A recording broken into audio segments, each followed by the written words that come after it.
Cox Communications welcomes you to the 1997 Colt World Series as we celebrate its 28th anniversary. Coming up next, a clash of undefeated Titans, the Hoosier North All-Stars against Team Puerto Rico. Stay tuned. We're just talking to some people today, trying to get their reaction to this Myers score. Every day, Myers does it like no one else.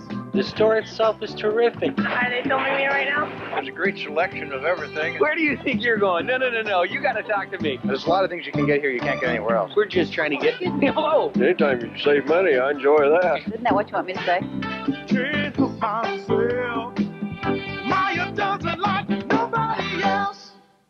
Wouldn't it be nice if everything were guaranteed like Cox Cable Service? Sorry to keep you waiting. Here's $20.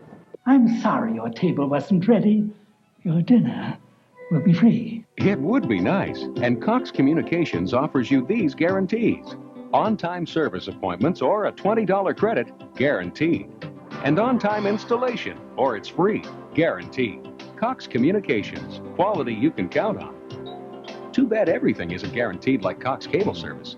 The L&B Feedhorn weather cover. Jim. 100 feet RG6 burial table. Couldn't you have hired someone to do this? Guy wanted $150. I'm saving us money. Whoops.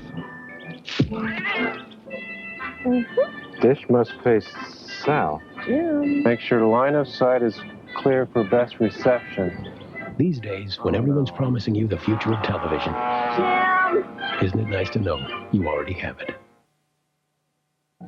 Well, it may not be a full moon out tonight, but it's a gorgeous evening for baseball here at Loeb Stadium in Lafayette, Indiana, site of the 1997 Colt World Series. Hello again, everyone. I'm Tony Ross.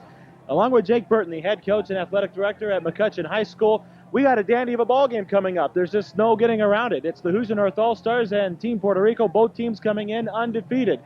And I'll tell you what's at stake here, Jake, first and foremost? Well, first of all, we know that these two teams are both going to be playing tomorrow night, Tony. So the only thing really at stake, if you want to say it's at stake, is one of these teams is going to have to play Hawaii, and they're probably going to throw their ace, and that kid's pretty good. So the team that wins is not going to play Hawaii.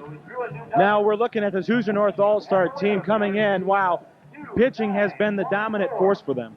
Well, that pitching's been a dominant force for them, but they've used their 1 and 2.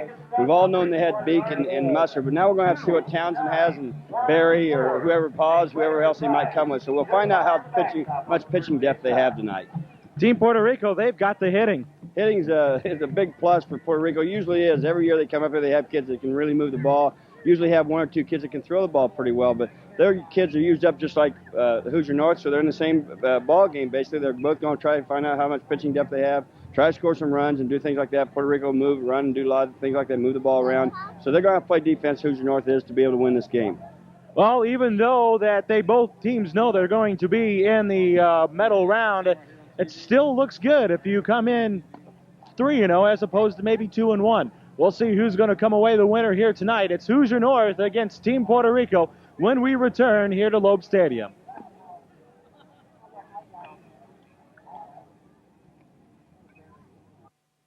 Basically, he's obsessed with Meyer. There's a Meyer clock, a Meyer cabinet, and Meyer spaghetti. Whenever I'm bored, I go to Meyer. I guess I'm bored a lot. Everything is from Meyer. Everything. He'll shop at 2 or 3 in the morning. It's a sickness. That's my Meyer flag on top of my Meyer flagpole. The neighbors find it a bit peculiar. You know what's peculiar? Myers without an S. Wouldn't it be nice if everything were guaranteed like Cox Cable Service? Sorry to keep you waiting. Here's $20. I'm sorry your table wasn't ready. Your dinner will be free. It would be nice. And Cox Communications offers you these guarantees. On-time service appointments or a $20 credit, guaranteed. And on-time installation, or it's free, guaranteed. Cox Communications, quality you can count on. Too bad everything isn't guaranteed like Cox Cable Service.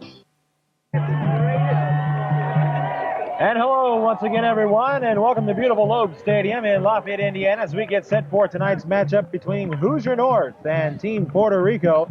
Let's take a look at the starting lineups, first of all. For Team Puerto Rico, they will be the visiting squad. There you see it on your screen. Leading off will be their second baseman, Jose Chania. He'll be followed by the number 2 hitter at short, Pedro Reyes. Batting third to the center fielder, Angel Velasquez. Batting fourth, the catcher, David Rivera. Batting fifth, the left fielder, Angel Rivera. Batting sixth to the third baseman, Miguel Hernandez. And the first baseman, batting seventh, will be Jose Hernandez. Cesar Encarnacion will be the right fielder, batting eighth, and batting last in the lineup, the pitcher, Omar Arsini. Let's take a look at the Hoosier North All-Star defense. Around the horn in the outfield, left to right, it'll be J.J. Thompson. And then the Benton Central connection in center and right. Keith Waller in center and Neil Musser in right. In the infield, around the horn, third to first, Nick McIntyre. And then you got the Harrison connection up the middle with Jason Triada at short, David Gasvoda at second. Chris Berry will be at first. And the battery for this evening's contest, Ben Spitznagel. And on the hill will be Adam Townsend, the sophomore from West Lafayette.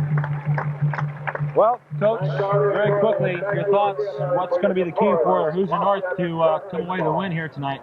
Well, I think the most important thing is, obviously, in any baseball game is your pitching. You know, Adams has to be able to locate the ball and has to spot pitch with this team. They're a very good hitting ball club. They've hit the ball well throughout the series here. And so Adams is going to have to be able to throw those pitches. He's not going to overpower anybody. He's going to have to be a finesse pitcher tonight and just get them off guard where they're not going to be able to guess what's coming. Now you see the numbers already in the Colt World Series for the Hoosier North pitching. They're 2-0. 24 strikeouts, 8 hits allowed. They've only walked 7. 14 of those 24 strikeouts belong to their right fielder, Neil Musser. 10 of those belong to the young freshman, David Beek. We saw 2 outstanding performances by those 2 guys. Adam Townsend's going to have some big shoes to kind of fill. Well, I think everybody expects, or they expected David Beek's performance, and they maybe expected Neil Musser's performance too, because those 2 kids are quality pitchers that have been established in high school pitching. Adam hasn't thrown that much as far as in high school varsity action, and so he's getting his first look here at a real competitive game. We've got a great crowd again tonight. He's going to be throwing in some conditions here, which he better get used to real quick because they're not going to go away. And each of these batters, when they step up the plate, they're going to swing the bats here. This number 51 for them, their third hitter, Velasquez, their center fielder, he took it out the other night. So, I mean, he's a little guy. He's not a real big guy, but they really turn on the ball and have some great bat speed and extend their hands. So he's going to have to be able to throw the ball and locate the ball very well tonight to win. Well, Velasquez, he is the number 3 hitter, as Coach mentioned. He is the only one in this Colt World Series that has been able to take it out of the yard. But tonight, I just don't know if that will happen. It'll be interesting. Hoosier North pitching in general coming in with an ERA of, well, absolutely nothing. Yeah, and you got to credit the defense for that to some degree too, because they've made some nice plays and all the routine plays basically. They made some real nice plays behind the pitching. But with David and with Neil on the mound, they've just been exceptionally overpowering for the teams they've faced so far. And hopefully that's going to be able to come through for them the next 2 nights also. Musser and Beek combined have pitched 14 innings for them, and as you saw earlier, allowed 8 hits and only 1 run, and Musser was the one who allowed that. We're ready for the first pitch of the ball game, and it's to Chania as he pops this one straight up. Spitznagel will get his first attempt, and he almost overran it, but stayed with it, made the catch for out number 1. Well, you can't get better than that. 1 pitch, 1 out. You're ready for the number 2 batter. That'll bring up Pedro Reyes. Reyes, a 375 hitter, no home runs. He does have a couple of RBIs in the Colt World Series. There you see in 8 at-bats, 3 hits. 1 up, 1 down, as Reyes, with a sportsman-like gesture to catcher Ben Spitznagel. And the first pitch is a breaking ball and missed for ball 1. Townsend not an overpowering pitcher, Coach. No, but if he can locate, and if he throws 2 or 3 different pitches here and puts them where he wants them, he'll be effective with these guys. They're probably a fastball hitting team. Usually are when they come in here and they have some trouble with the off speed. The 1-0, high and away. So Reyes ahead of the count, 2 balls and no strikes.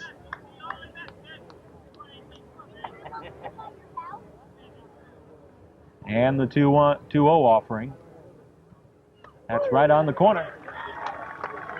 Couple of balls and strikes now to Reyes.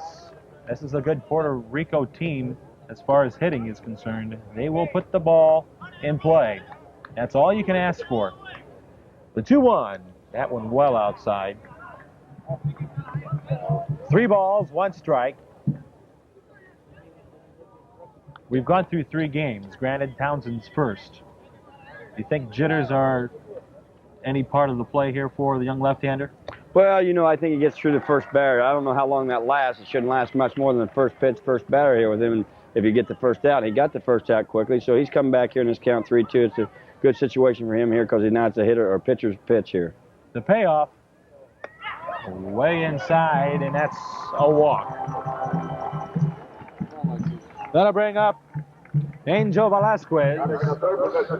You know, the thing that Adam needs to stay away from here, which we have him stay away from right now, is giving free pass, you know, because he's probably going to give up about a hit an inning at least here with his, you know, all-speed stuff. He's going to make a mistake. Someone's going to hit him once an inning here. You can't have guys on base when that happens. And so we tell our kids that pitch like Adam here, you just can't give free passes here.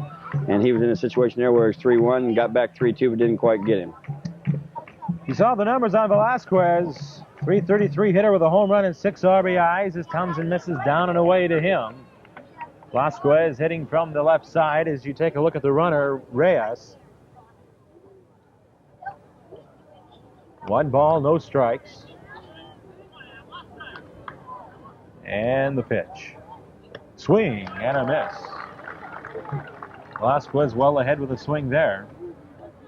1-1. Velasquez taking a long look over at his third base coach.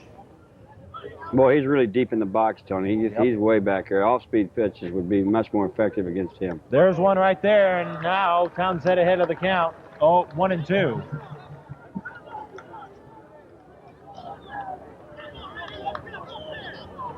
I'd throw another one. I'd throw another one. I'd put her in the dirt a little more. Yep. I wouldn't leave it up there. 1-2. Hung it, and that's a rope in a right field base hit. Coming around second is Reyes. He's going to take third, and the throw is cut off by Trida. I really thought Neil might have a shot at this kid of getting me at third, but the throw was cut off. It wasn't quite a good throw. Neil didn't come up with the ball as well as he should have there, but I really think he has a chance to throw somebody out tonight. His arm should be a little bit more rested from his performance on Wednesday night, so he should be able to throw the ball from right field pretty well. Well, David Rivera now will come to the plate for Team Puerto Rico, who are threatening with only 1 out. David Rivera, 167 series hitter right now. There you see in 6 at-bats, only 1 hit. Velasquez leads off first, and Reyes at third. The pitch to the right-handed hitting Rivera comes across for a strike. 0-1. Adams' curveball still up a little high, you know. He's starting about at the neck and working it down in the middle of the body. He needs to start in the middle of the body and work it down to the knees. Yep. So he's going to have to get down on that ball, on the pitcher. He'll be hit pretty well on that ball. We got the 0-1 coming up to Rivera with runners on the corners. Be a great guy to double up here and get out of this inning. The 0-1. Another curve, pitches high. Spitznagle does not throw. The runner will steal second base, so Velasquez now makes the situation for Puerto Rico. Runners on second and third. I know Danny wanted something done there. I know he wanted that ball thrown through here. We never sit here around this area anyway. I don't see many catchers not throw the ball through and make a play. Could it have been because it was an off-speed pitch? Oh, I'm not sure. I saw Danny yell something from the dugout there. I'm not sure what Ben told him back, but there's some reason why he didn't do it. The 1-1 from Townsend, good curveball, but Rivera did not bite. So it's 2 balls and 1 strike. And here you're in a situation where, you know, there's a base open. He can give him a walk here and pitch around, not give him anything really good to hit her and face number 5 hitter. The 2-1 to Rivera up high. 3 balls and 1 strike now to count. There you see the runners. Reyes is the one nearest to you. He stands at third. Velasquez is the runner standing at second. And we got a 3-1 count to the hitter, David Rivera. Great time, great opportunity for an off-speed, but fastball inside instead. And that's the second walk issued by Adam Townsend. Walks will kill you. 2 free passes first inning. Danny Walbaum's going to come out and talk to him now, Tony. But 2 free passes the first inning here, and that's two gifts. You just can't give them free passes here. All coaches, I don't know a coach yet that likes a walk unless you're sitting in that dugout and you're, I mean, unless you're out on that coach's box and your team's up to bat. That's the only time you like to see walks. Well, Dan right now is talking to Adam, and he's telling him, listen, you just need to come through and start concentrating a little bit more. I kind of heard him scream from the bench coach that Adam possibly needs to push off a little bit more to generate more velocity, to help the velocity, I should say. Well, I'm not sure how much more speed he wants to pick up because this team will probably hit. I mean, he may be throwing about a 69, 70 mile an hour fastball right now. If he gets up about 75, it's probably in their range where they're going to pound it. That 70 mile an hour fastball is all right as long as you locate it and he's not following through and bringing it across his body there and locating the ball across the plate. He's staying outside on it. You saw the numbers for Angel Rivera as he pops this one up the right side. Going over is Chris Berry. Will he have a play? Yes, he will. That's a big out. Now, right now, you see there, Chris Berry's going after that fly ball, and Adam Townsend's still on the main field there watching the catch. He should be running back, backing up home plate, because if Chris catches it and the guy does tag, there's going to be a play at the plate. And if he overthrows it, there needs to be someone there to back it up. Absolutely. That'll bring up Miguel Hernandez. He's a .500 hitter in the Colt World Series with 1 RBI. 2 out now, the bases loaded, and a curveball swing and a miss. That was the best pitch he's thrown tonight. He needs to locate that ball there. I'd throw that ball, get that same pitch. No one's going to hit that, and they're going to bite on it. I'd throw it again if I was him. Well, here's where Spitznagel, the catcher, really becomes important if you're going to throw a steady diet of breaking pitches in that location. Here's the 0-1, fouled off right side, out of play. Ideal pitching situation here. Now you're 0-2. You've got him twice on a curveball once, fastball the next time here. He can throw anything he wants to, but he does not want to throw the ball that's hittable. The bases are loaded for Team Puerto Rico with 2 out. And an 0-2 count to Miguel Hernandez. Here comes the big pitch. That one stayed outside. Stayed out and stayed up. He wants to put the ball in the dirt here and make him have to go for it here. All Ben has to do is block it, pick it up, tag home, and we're out here. So it's a ball and 2 strikes now to Miguel Hernandez. They get out of this inning without a run, it's going to be a major moral victory for them here. Here's the 1-2. Curveball ripped to short. Right there is Triada over to Gasboda. And Adam Townsend did a great job getting himself out of a major jam. Team Puerto Rico leaves him stranded despite the only hit and a couple of walks. We're through a half inning of baseball here at Loeb Stadium, and there's your score. Puerto Rico nothing, Hoosier North coming up. You know, I've seen enough mean people in the NFL. That's why I like Meyer. Not an angry face in the bunch. Hey, I just feel comfortable there. The produce, seafood, and fresh deli are wonderful. Truth is, whether I decide on one of their hot meals or the chilled shrimp, I always end up getting a warm smile.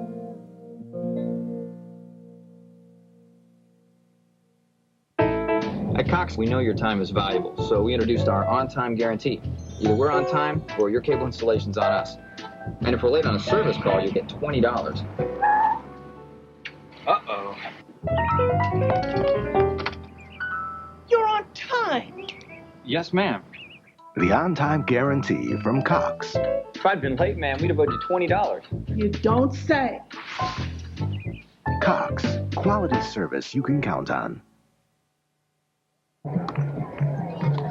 Welcome back to Loeb Stadium in Lafayette, Indiana. A gorgeous night for baseball. Let's take a look at the starting lineup for the Hoosier North All-Stars under the helm of Dan Walbaum. It'll be Keith Waller, followed by J.J. Thompson. David Gasboda will be the number 3 hitter. In the middle 3, we'll have Nick McIntyre, Chris Berry, and Neil Musser. And the bottom 3 of the order, Spitznagel, Townsend, and Triada. Defensively for Team Puerto Rico, you got Angel Rivera in left field, Angel Velasquez in center, Cesar Encarnacion in right.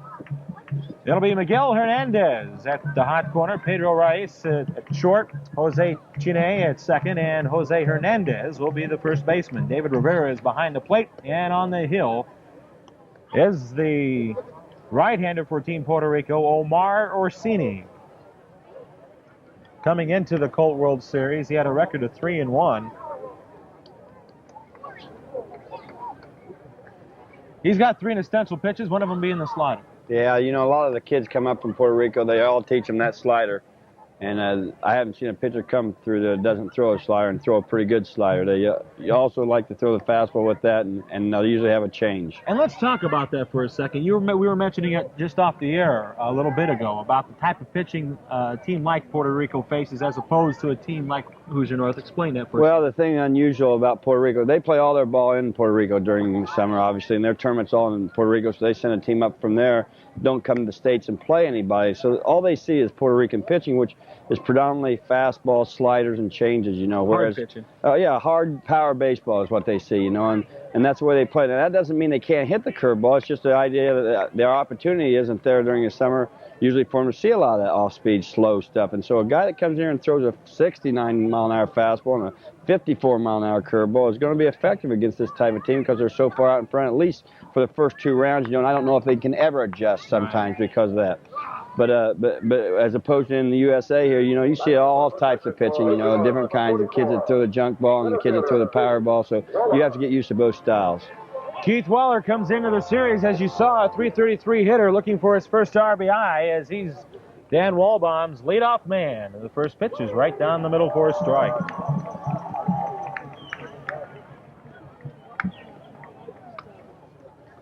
Waller has started in every game for the Hoosier North All-Stars.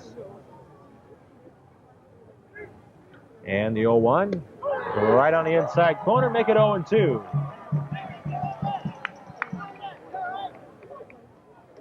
Keith has to get up on the bat and control the pitch here. I mean, it's going to be tough because this kid's going to probably come with a slider or something different now. He's throwing him 2 fastballs. The 0-2, big curveball, toppled to deep short. There's Reyes with a strong throw and unable to pick it up as Jose Hernandez at first. You know, Tony, that's the first time I've seen this kid throw that overhand curveball. I didn't see him throw the curveball once in the bullpen. Now, I wasn't watching the entire time, but I just haven't seen him throw it in the warm-ups ever. But that's a new look there. I haven't seen him throw that tonight.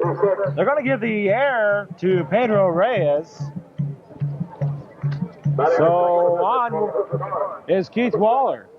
And that'll bring up J.J. Thompson. Thompson, a .400 hitter. 2 RBIs in the Colt World Series as he's 1 for 5. He stands in from the left side of the box.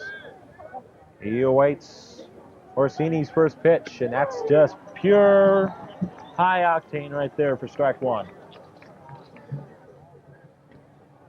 Orsini just reached back and let it go. JJ's a smart kid. Danny may have a hit and run on there or something, you know. I'm not sure. He's got a situation where he's got a kid that controls the bat pretty well. Here's the 0-1 to JJ. Tops it toward the right side. This is going to be a tough play for Chania. The shuffle toss, not in time. Chania tried, but JJ's just too quick. Well, there's the advantage. I know Terry Thompson started him back when he was a little guy of being from the left side because it gives you the distinct advantage of the hitter, especially on balls hit like that, and JJ just beat that out. So that'll be an infield single. It was actually a great play by Chania. I mean, he came in and made the play, didn't fumble or anything, but just couldn't quite get him. David Gasvoto will stand in. He leads the team in batting average at .571. In 7 at-bats, he's collected 4 hits. And the first pitch to him is he's got runners on first and second. Hoosier North threatening with nobody out. The pitch. Fastball misses. Snap throw. Ends up in right field. Walbaum's waving around. Waller, no, he's going to hold him up at third. No sense risking, I guess, with nobody out. No, and that's exactly what Danny should have done. But you know what? I think he'd have scored on that. You know, Keith had a great jump from second base, great base running. I think on the snap throw down, he was coming to third. And he was here before the ball got to the right field. But, you know, why do that with no outs, number 3, 4, and 5 up? You're not going to risk that.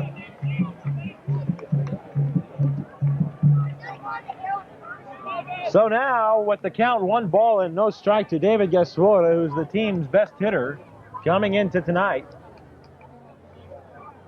We got the 1-0 coming from Orsini. upstairs. 2 balls and no strikes. You know, this is an interesting style defensive philosophy here from Puerto Rico. They got the right side of the infield in and the left side back. They're going to play on the right side, and the left side's going to probably get the out at first. Here's the 2-0. That's a little low and away. In and out of the glove of catcher David Rivera, but nothing bad happens as he kept it right by him. Although the other night against Blue Springs, I saw the shortstop, Reyes, feel the ball deep and try to throw a guy out of the plate. So maybe he's probably playing back a little deeper, thinking that he may, if he pulls it, it's going to be hit a little harder maybe. Gaspota ahead of the count, 3-0. He's looking. Right at a strike, knee high. 3 balls, 1 strike. Hoosier North with runners on second and third. Waller, the man on third, reached on an air. JJ reached on a single. They both advanced on a wild throw from David Rivera, the Puerto Rico's catcher. That's fouled back to the screen. The count full 3-2 to Dave Gaspota. Well, Dave's going to have to get one out the outfield here. Line drive or fly ball. It doesn't look like. It looks like Puerto Rico's playing up enough. They're going to be able to make the play at the plate. So Danny probably isn't going to be sending Keith on this ball if it's on the ground, unless it gets through, obviously. Well, the good thing for David now is that he knows Orsini's going to have to come with a pitch in the strike zone. 3 balls, 2 strikes the count as time is called. Both the hitter and the pitcher gather their thoughts as you take a look at Coach Walbaum and then his runner Waller at third, where he got the payoff to Gaspota. Low and through the catcher, but Waller's going to stay put at third. So the bases are going to be loaded. Now for Hoosier North. There you go. Puerto Rico's given us 2 free passes, an error and a walk, and if we can take advantage of that, it would be it's a big opportunity for us too. And if we can take advantage of that, it's going to put us in the driver's seat in this ball game. The bases are loaded for Hoosier North, and here's a man coming to the plate that right now I would not want to face because he is due. 1 hit and 7 at-bats in this Colt World Series. There's the average. That makes him even more dangerous. Nick just needs to be patient here. Get his pitch and drive his pitch. If he's patient up there, and sometimes he has a habit of not being patient, but if he's patient up there and drives his pitch, he can do some big things this at-bat. And in case you haven't been able to tell yet, Mac is from McCutcheon. We got the first pitch coming up. Mac pulls it toward the shortstop. Reyes goes to second for 1. No turn. A run will score. It'll be a fielder's choice. And Hoosier North leads 1-0.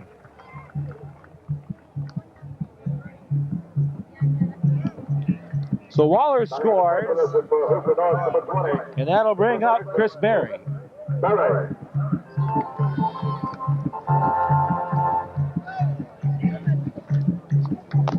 Interesting to see here what Danny's going to do offensively here with the runners. First and third situation. As a coach, you really love to put the pressure on the other team with this, and Dan will probably do something here in the next 2-3 pitches. Yeah, it's different when you got runners on first and third as opposed to second and third. Second and third obviously lets the hitter have more option to hit away in a pitch count. One advantage here for Chris Berry being at the plate is if Danny doesn't do anything with Nick at first base, the first baseman's having to hold him on. It opens up a hole there. Right. Chris gets around, so he's got a little bit more area to hit to.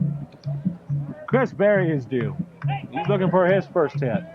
He's been getting underneath a lot of balls. He needs to get on top of it and drive it. First pitch to him is down and in, ball 1.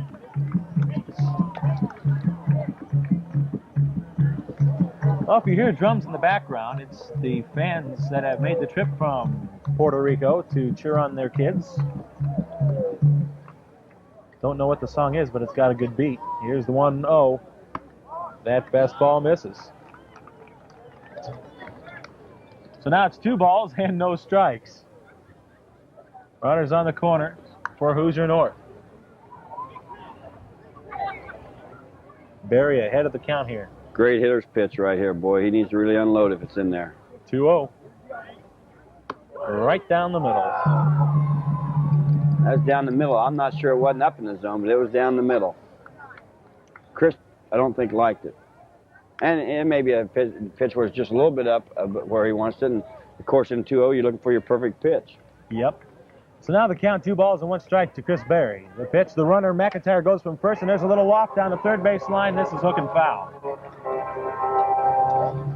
So the count evens up at a couple of balls and strikes. McIntyre was off on that pitch. Do you send him again with the count 2-2? Well, you know, I think he was probably stealing straight there. I don't think it was a hit and run there. So I think Dan's looking to get him down there and move him down. He may wait another pitch now because on a full count, you're going to be running here.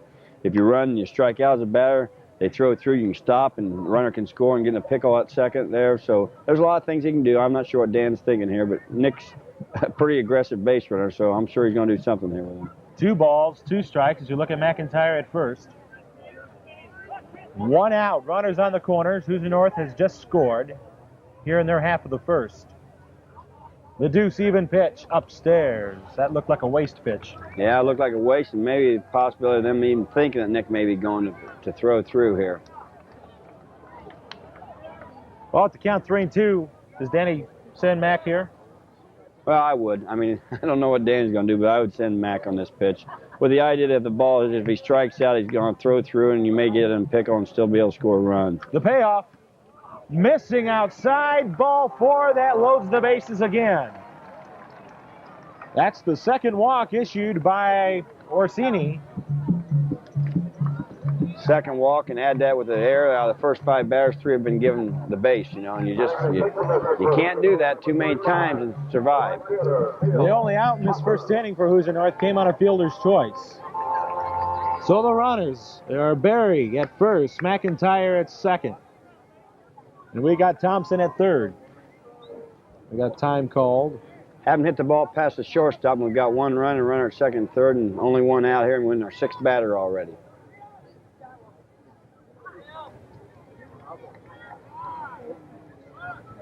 Neil Musser, the hitter. And the first pitch to him, hit high down the left field line, slicing foul. That's out of play.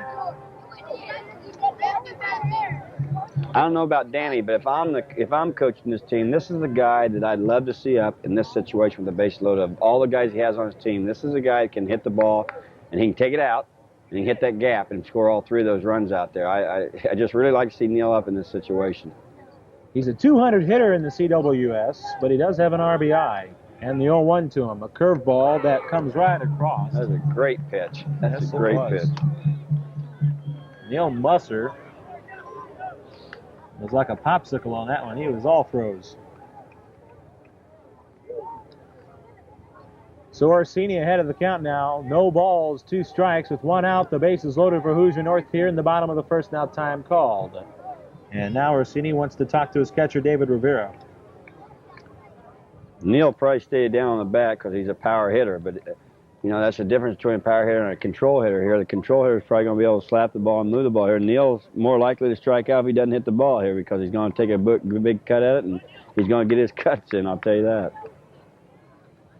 He's going to have to protect here. He's in the hole, 0-2.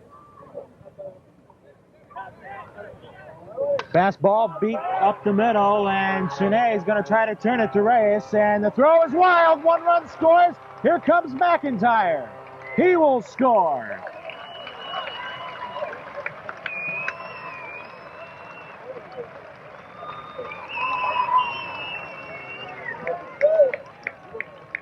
So that'll go as a fielder's choice. The second. An error on the shortstop, I believe. So you see Pedro Reyes not very happy with himself. Well, there's 6 batters, and 2 errors been made, 2 walks. Haven't hit the ball past the infielders here. We've got 3 runs in. I don't know if you can do much better than that without getting some big hits. I have to agree. They're talking now, the umpires are, about that ball that was overthrown and got stuck in the fence. However, there was no attempt made by Musser to go down, but I think he gets a base anyway because I'll call dead ball if it gets stuck in a fence. And yeah, that's why he's coming down. He's coming down and telling that right now. They're going. Well, there's Musser. He's on down to second with it. There you see the umpire conferring with the coach of Team Puerto Rico, the manager at least. What the umpires didn't do, Tony, is didn't call dead ball right now, and they should have called dead ball in that situation. The catcher says, Spitznagel. Well, here's Ben Spitznagel. He's hitting 1,000. To be technical, he does have the best average. He came in, Tony, the other night and hit a curveball for a hit and got a hit on a fastball. 3-0 to score, and Spitznagle looks at one, low for ball one.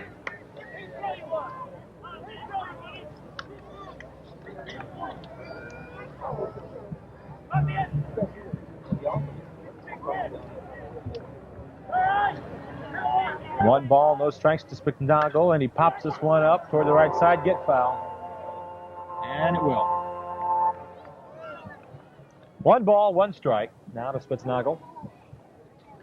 You know, if you're Puerto Rico in this situation here, Tony, you really don't need to be concerned that you've given up 3 runs necessarily, but because we really haven't hit the ball that well. You know you're going to score some runs, and it's probably going to be a high scoring game if they win. So I think the thing they need to understand is they just need to be relaxed, come back in here, and they're going to swing their best like they have throughout this series. Speaking of high scoring, in the game earlier tonight, South Korea defeated Blue Springs, Missouri, 14-11. Here's the 1-1 to Spitznagle. That curve, did he go around on the check? Good block, though, by David Rivera, as scampering back to the bag is Musser at second. They say he did go around on the check swing, so now the count of ball and 2 strikes as the appeal is made. Dan Walbaum, the third base coach, yelling some encouragement. Here comes a big 1-2 to Spitznagle to keep the inning alive with 2 out. Curveball, swing and a miss. The catcher drops it. But Rivera's got time to throw out his runner, and he does to end the inning.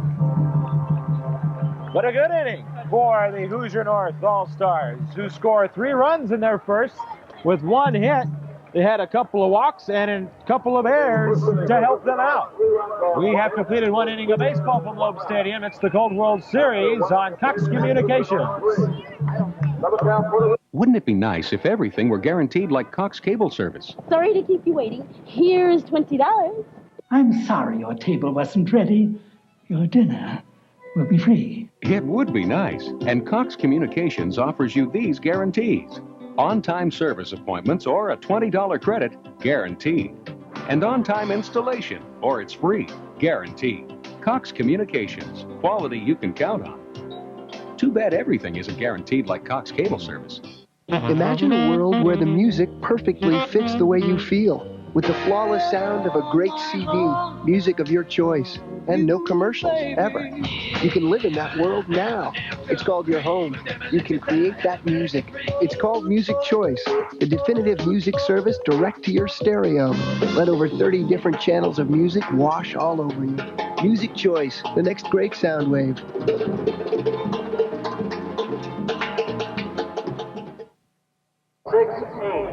Along with Jake Burton, Tony Ross, we're at Loeb Stadium. And there you see the score. Team Puerto Rico ahead of Hoosier North. Hoosier North on top of Team Puerto Rico. 3-0. We'll get that corrected here shortly. No runs, 1 hit, and 3 errors for Team Puerto Rico. 3 runs and 1 hit and no error for Hoosier North. We'll get ready to play some D here as we begin the 2nd inning. Adam Townsend did a good job getting himself out of some trouble in that first inning. Well, he's able to bring his off-speed pitch down and get in the strike zone or make him have to bite on the pitch here. By bite on the pitch, I mean, it looks like it's a strike. It's going to drop out of the strike zone. They're going to take a cut at it. And he did that a couple of times in the last 2 batters, made it a pretty successful inning for him. It'll be Jose Hernandez, Cesar Encarnacion, and Omar Orsini due up.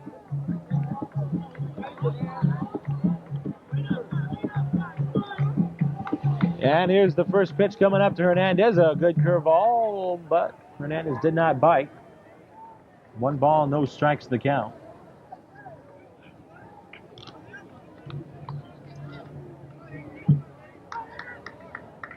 Jose Hernandez, 3 for 4 in the Colt World Series. Coming in a 750 hitter. As that breaking ball misses 2-0. One thing that kind of scares you is the fact that Adam has fallen behind a lot of the hitters. The 2-0. That's in there. 2 balls and a strike now. He faced 7 batters in the first inning. Tony was behind on the first, or 5 out of 7 rather. So, and 6 here, 6 out of 8. 2-1 pitch. That's knee high and down the middle to even the count at 2 balls and 2 strikes. Jose Hernandez did not like that call from the home plate umpire. Hernandez standing in from the right side of the plate. There you see Townsend in motion. Curveball into the dirt. 3-2.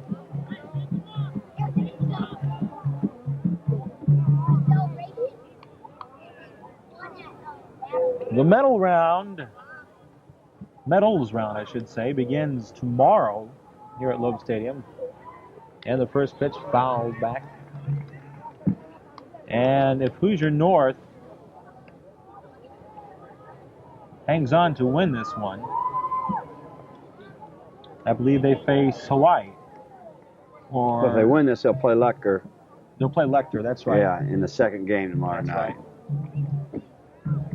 Here's the 3-2 pitch. Hernandez ripped right at the shortstop. Ryan Triada gloves it down. 1 gone. That was a rocket. Fastball up in the zone. Just missed getting a great piece of it, but he did hit the ball very hard. That'll bring up the number 8 hitter, Cesar Encarnacion, with 1 out. There you saw his numbers in the series. That's in and over.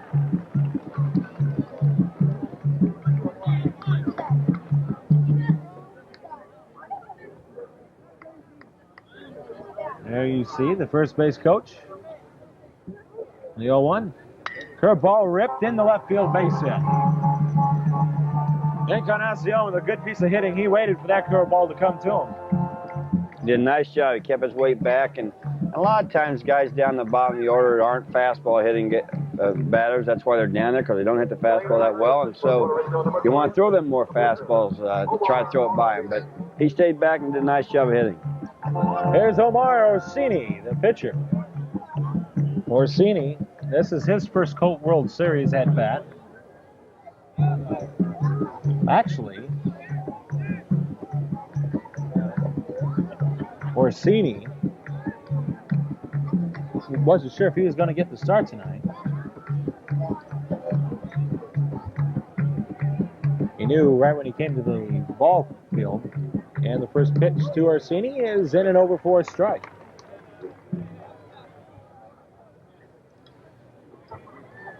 Another advantage Hoosier North has there is they have a lefty throwing, and quite honestly, Puerto Rico hasn't seen him, so they don't know what kind of move he has over there yet. And they've only seen him 1 inning. There's the first throw over there.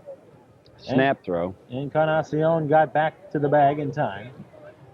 But they got to be a little bit, cautious to just see and try to see what he's got over there. So they're going to try to stretch the lead man here and make him throw. They're usually a running team. We got an 0-1 here to Orsini. He went to bunt it, but let it go by on the high breaking ball, and now the count 1-1.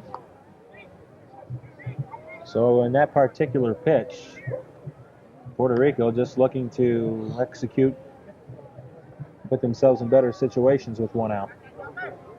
Squaring around again is Orsini. He bunts it right back to the hill. The third baseman instead, McIntyre, will take it. He'll retire. Orsini at first. Staying put is Encarnacion at second. You don't see that a lot. You don't see a team willing to give up an out to get a guy to second base when they've already got 1 out and make it 2 outs. Now they're at second. Sometimes you'll see them try to drag bunt for a base hit, which means they'll get him down to second and have a chance to get to first. But he squared and was sacrificing himself for that. And a sacrifice means exactly that. You're going to sacrifice yourself for an out. You're going to give up an out there to get a runner up. So runner on second now for the top of the order, and Jose Tina. And a great block by Spitznagel. He kept Encarnacion at second. Boy, Spitz did everything right there. Moved that body over to his left.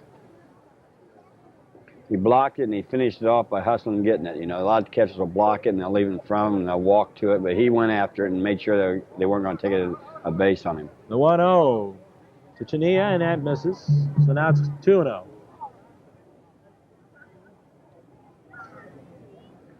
There are 2 out. We are in the top of the second inning, and Hoosier North leading 3-0.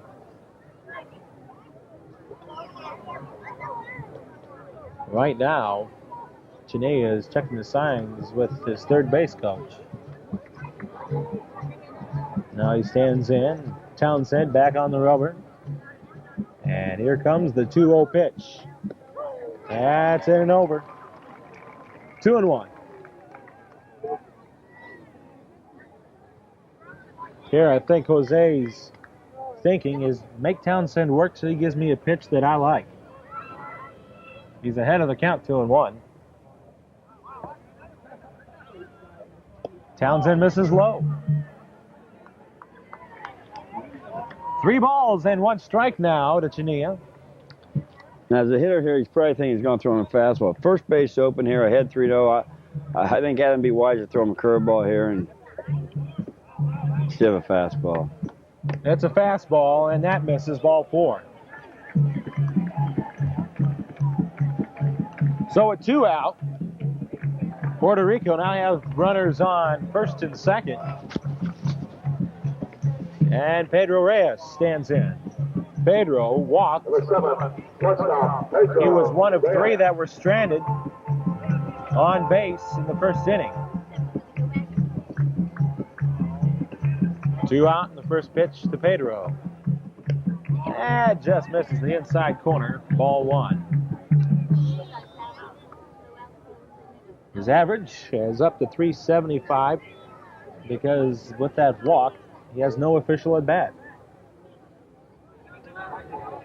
1 ball, no strike the count. Trotta coming in as a pickoff play as Gaspota was the one receiving there, getting back in plenty of time though, was Encarnacion.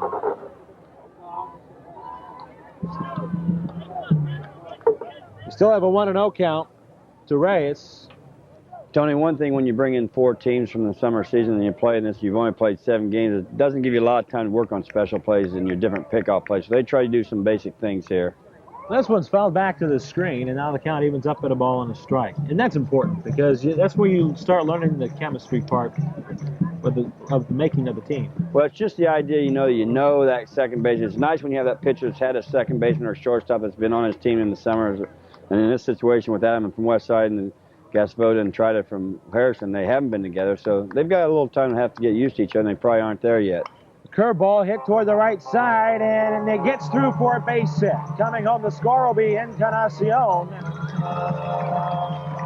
Neil Musser had thoughts of coming to the plate with a throw, but when he had a runner in front of him, he thought wise and just let it be. So it'll be an RBI single for Pedro Reyes.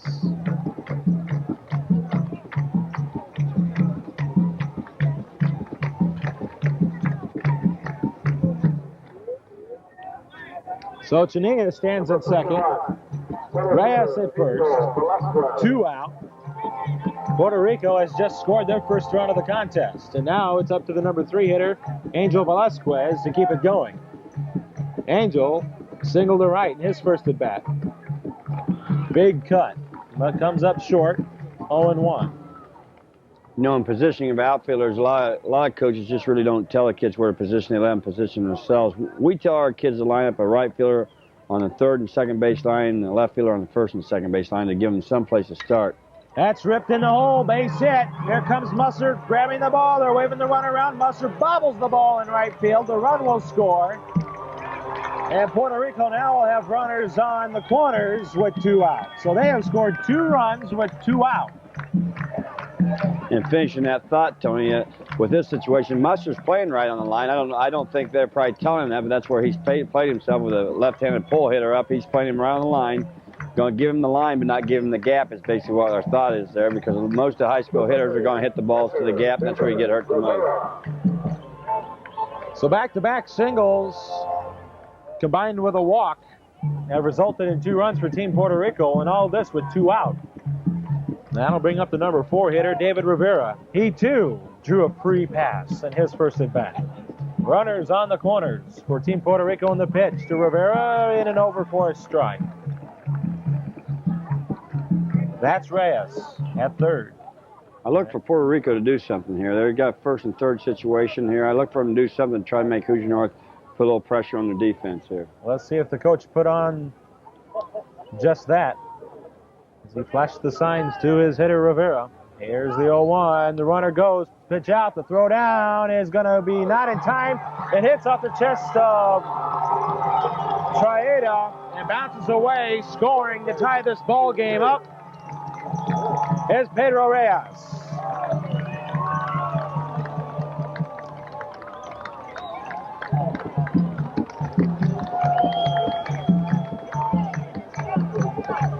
That's not what you wanted to have happen.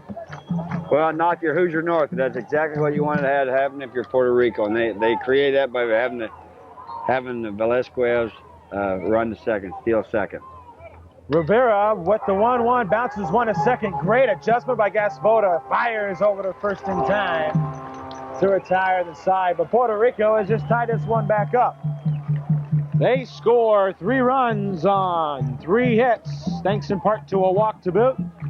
We have completed an inning and a half of baseball, and it's tied at 3. Puerto Rico and Hoosier North. It's the Golden World Series on CXTV 13 Sports.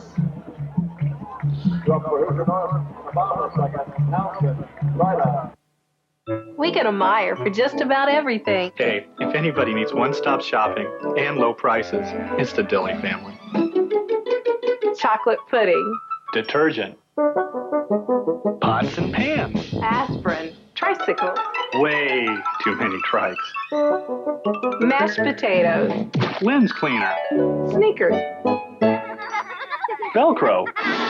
Meyer. Low prices on everything an instant family of 8 needs.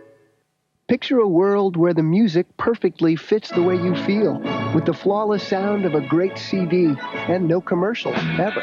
You can live in that world now. It's called your home. You can create that music. It's called Music Choice, the definitive music service. Over 30 different channels direct to your stereo. So changing your mood is as easy as changing channels. Music Choice, the next great sound wave. Trucking, got my chips cashed in, keep trucking. 3 runs, 4 hits, 3 errors for Team Puerto Rico. They sent 7 to the plate in the second inning. 3 runs, 1 hit, and 1 error for Hoosier North as it's back to a brand new ball game. Coach, as you take a look at some of the fans that are in attendance, that's the side of Team Puerto Rico. They got drums down there somewhere just whooping it up. It'll be Adam Townsend, Jason Triada, and then to the top of the order to Keith Waller. Orsini looking to settle down here after a very rough first inning, where he walked 2, didn't get too much help from his fielders. And the first pitch to Townsend is in and over for a strike. One thing he hasn't allowed the ball to get to the outfield yet. I mean, everything's been in the dirt inside the infield there. The 0-1.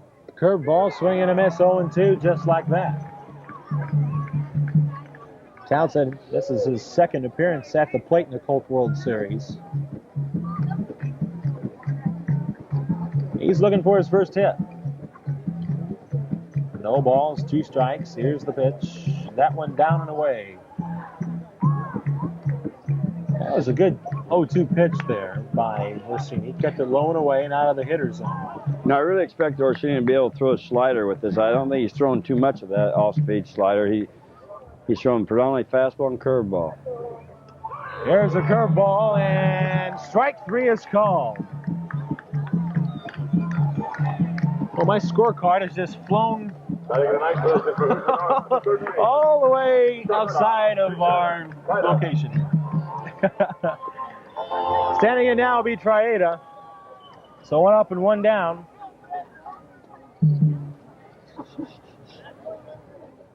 Triada stands in.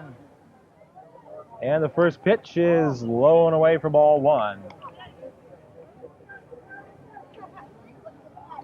Jason Triada, 1 for 3 in the series. It totals out to .333 average. He does have a couple of RBIs under his belt in the CWS. The 1-0 low.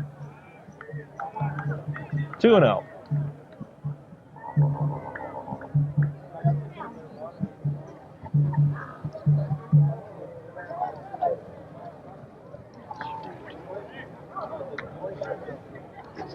2 balls, no strikes. The pitch. There's a ground ball to the second baseman, and it goes through Chania for a base hit. That was a tough play. Tough play. Had to go to his left to get the ball. Dove, knocked it down, couldn't quite make it.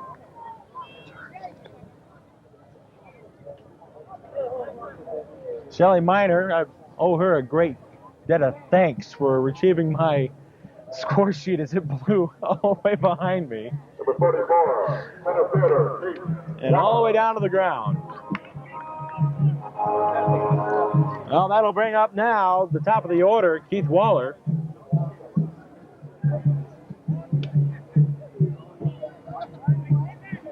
Waller reached on an error in his first at bat. And here Danny's saying, stay back, Keith. There's a fly ball in right center field. This could be trouble, and this one will fall in for a base hit. Tell you what, that's a good job of base running by Jason Triada, because that did look for a second that Angel Velasquez, the center fielder, might get to the ball. That was a great base running by Jason. He got down. You tell your kids, a lot of people say get halfway, but you tell them to get your distance. The distance means if the ball's hit the left field deep, you can go all the way down to second maybe. If the ball hit the right, or like it was their shallow center, then you got to be able to get maybe halfway. Jason got down halfway and went on to second on the base hit.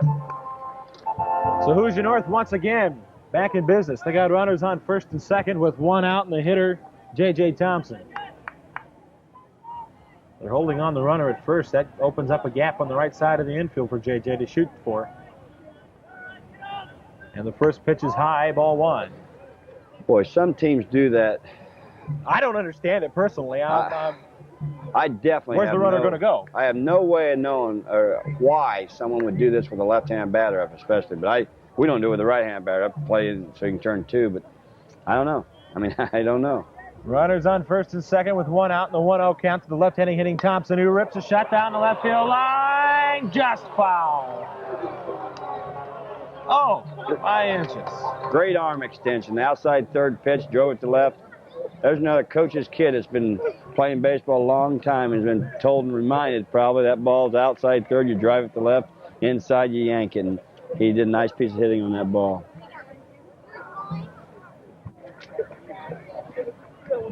That might have been able to clear the base with Waller at first. He might have been able to score on that ball.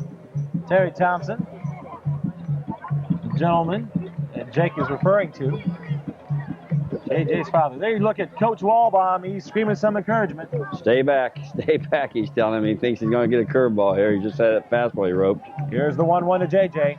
Big looping curve that didn't bite too much. It just stayed high. And the count now 2 balls and 1 strike.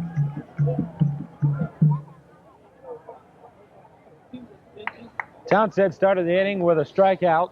Trey to follow with a single to right.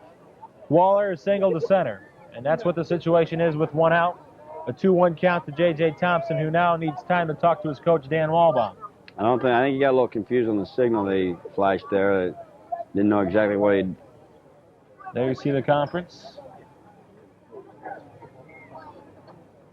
And that's better to call timeout and make sure you know rather than just guess. Absolutely. 2-1 to count to Thompson with 1 out. This game is tied at 3, but Hoosier North is knocking on the door once again. We're in the bottom of the second inning. 2-1 to JJ. Pulls that up the middle. That'll be a base hit. Walbaum is going to hold up his runner, Triada, at third, and the bases will be loaded now with 1 out.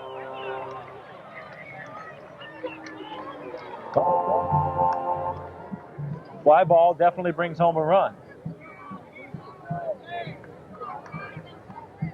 So Gass stands in. They're holding the runner on at first again with the bases loaded. I'm just not fathoming that. And the pitch to Gasvoda misses for ball 1. They're holding the runner on at first, like you said. They got the second baseman holding the runner on at second. They're throwing a fastball. If David hits it and gets late on it, it's going to go through the right side here, and you got about 85 feet to hit to. If we can get one of our cameras to take a look at the right side of the infield, you'll see what we're talking about. Here's the 1-0 pitch, down and away.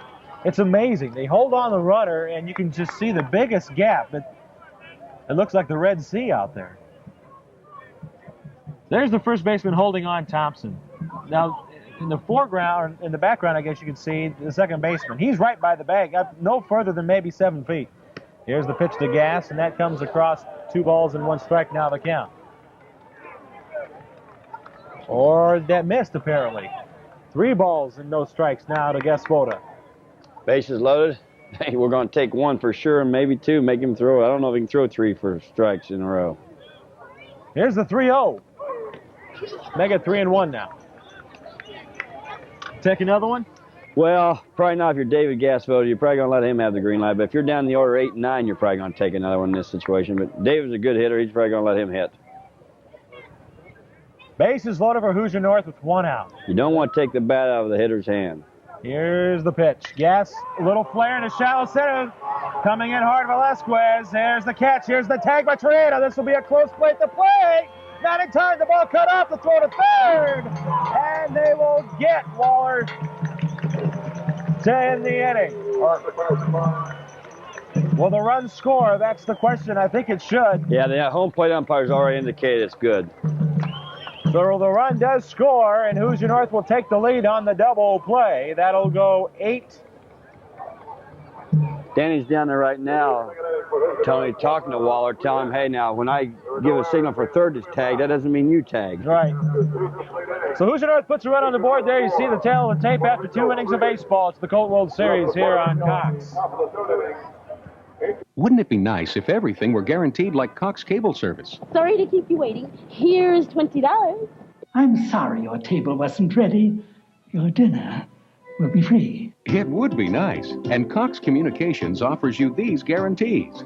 On-time service appointments or a $20 credit, guaranteed. And on-time installation, or it's free, guaranteed. Cox Communications, quality you can count on. Too bad everything isn't guaranteed like Cox Cable Service.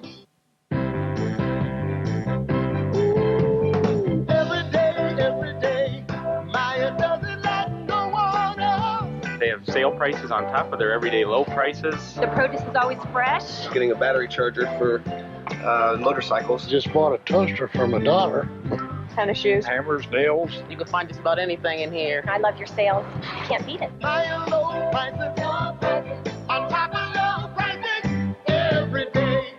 Just the flat-out ability to hit the ball and put it in play. And with the bases loaded, that's what you want. Fly ball definitely brings home a run. So Gas stands in.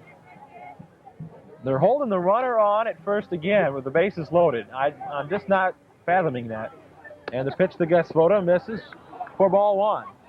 They're holding the runner on at first, like you said. They got the second baseman holding the runner on at second. They're throwing a fastball. If David hits it and gets late on it, it's going to go through the right side here, and you got about 85 feet to hit to. If we can get one of our cameras to take a look at the right side of the infield, you'll see what we're talking about. Here's the 1-0 pitch, down and away. It's amazing. They hold on the runner, and you can just see the biggest gap. It looks like the Red Sea out there. There's the first baseman holding on Thompson. Now, in the foreground, in the background, I guess you can see the second baseman. He's right by the bag, up no further than maybe 7 feet. Here's the pitch to Gas, and that comes across. 2 balls and 1 strike now the count. Or that missed, apparently. 3 balls and no strikes now to Gasvoda. Bases loaded. Hey, we're going to take 1 for sure and maybe 2, make him throw. I don't know if he can throw 3 for strikes in a row. Here's the 3-0. Make it 3-1 now. Take another one? Well, probably not if you're David Gasvoda. You're probably going to let him have the green light. But if you're down in the order 8 and 9, you're probably going to take another one in this situation. But David's a good hitter. He's probably going to let him hit. Bases loaded for Hoosier North with 1 out. You don't want to take the bat out of the hitter's hand. Here's the pitch. Gas, a little flare into shallow center. Coming in hard, Velasquez. There's the catch. Here's the tag by Triana. This will be a close play at the plate. Not in time. The ball cut off. The throw to third. And they will get Waller to end the inning.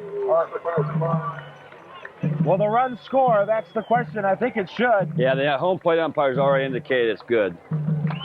So the run does score, and Hoosier North will take the lead on the double play. That'll go 8. Danny's down there right now, talking to Waller, telling him, hey, now, when I give a signal for third to tag, that doesn't mean you tag. Right.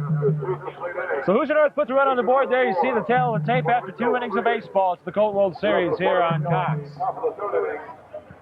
Wouldn't it be nice if everything were guaranteed like Cox Cable Service? Sorry to keep you waiting. Here's $20. I'm sorry your table wasn't ready.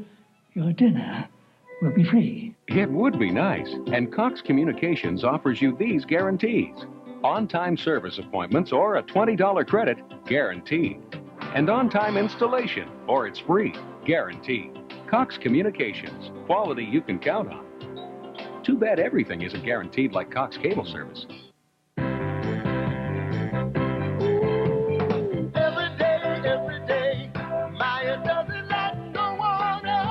They have sale prices on top of their everyday low prices. The produce is always fresh.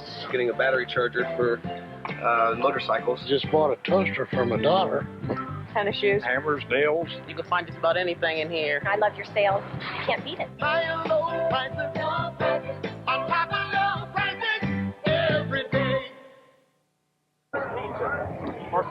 Welcome back to Loeb Stadium, everyone, along with Jake Britton and Tony Ross. There you see Adam Townsend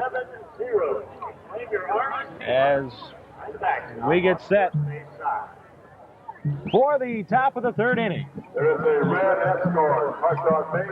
There you see the new scoreboard here at Loeb Stadium. This is the first year since Loeb Stadium was built in 1940 that the scoreboard in center field has not been used. In the past 57 years, an agile youth was designated to put up the score in center field. Using like panels with the numbers of runs scored in each inning. So the new scoreboard is identical like to the new 36 feet wide, 13 feet tall scoreboards that's used at Purdue University's baseball and softball fields. It's been well received by those playing and watching the games here in Loeb Stadium. Due up for Team Puerto Rico, it'll be Angel Rivera. There you see what he's done tonight. His average has dipped to 500. Angel popped out to Chris Berry, the first baseman, in foul ground in his last at bat, and the 1-1 into the dirt.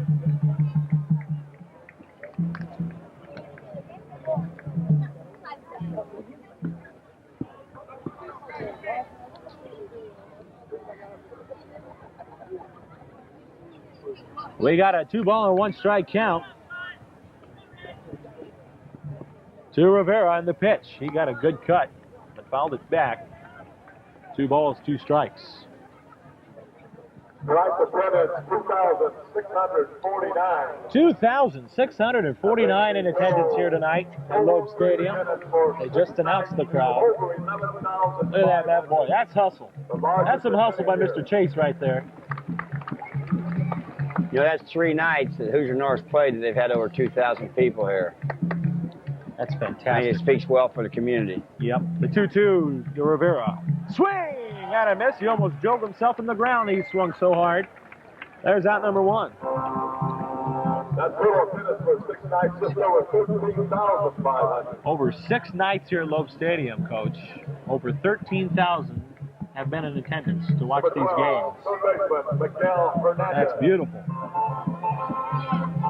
Here is Miguel Hernandez. He's 0 for 1. And the pitch to him misses. You see in the background just part of the 6,000 plus in attendance. The 1-0 delivery, and now it's 2-0.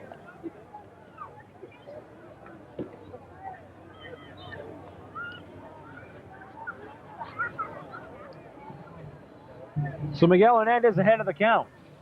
Townsend from the wind. 3 balls and no strikes. Adams already thrown 44 pitches going into this inning. That's 22 an inning. That's just too many. I don't see him being able to go through much more than 4 or 5 innings here tonight. I don't think Danny's going to be able to get a complete game out of him throwing that many. 3-0. Low and in, ball 4.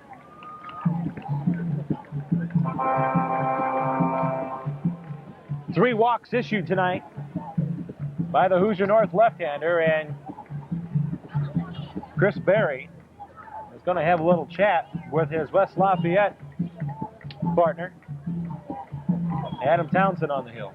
That's something you like to see, boy. I tell you, anytime you get an infielder come over, especially in this tournament, because as we said before, that manager has one appearance. He can come out the mound one time and sell him down. The next time he comes out, the guy they have to take him out. This time you got a guy that's taking him, talking to him, selling him down here. That's exactly what you got to have from the corners like that. Jose Hernandez stands in. He roped a line drive to Traeda. Great save by Chris Berry on the throw to first. He roped a line drive right at Jason Traeda, who made a beautiful catch. I mean, it was a howitzer.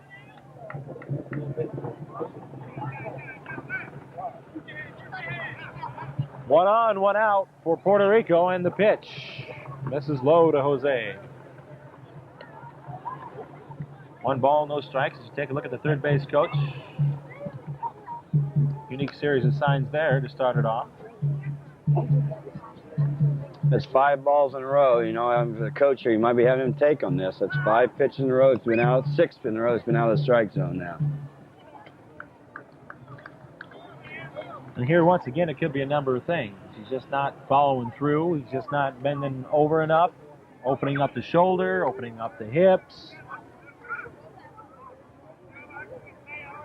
Here's the 2-0. That one comes across. 2-1.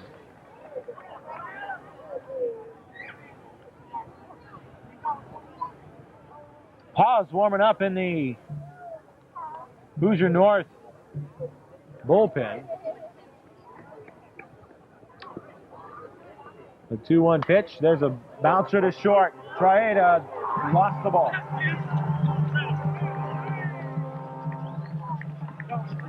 Oh, that'll be an error on Jason Traeda. And now Team Puerto Rico have runners on first and second with 1 out. That's uncharacteristic of Traeda.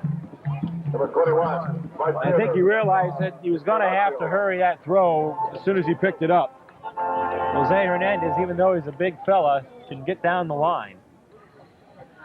Cesar Encarnacion will stand in, and there's strike 1 to him.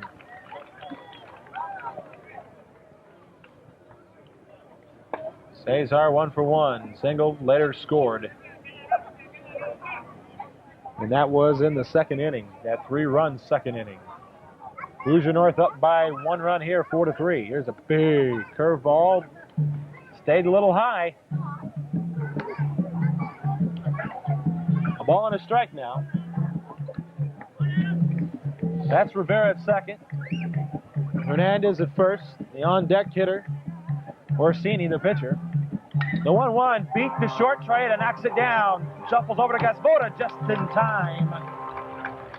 We're out number 2. I think Jason's a little upset with himself. He comes up clean with that. They're going to turn 2 on him, but he's able to knock it down, at least get it out and get 2 outs in the inning here. They still got a chance here with the pitcher coming up, who should be the weakest hitter here. Orsini probably hasn't had as many at-bats as the other 8 guys.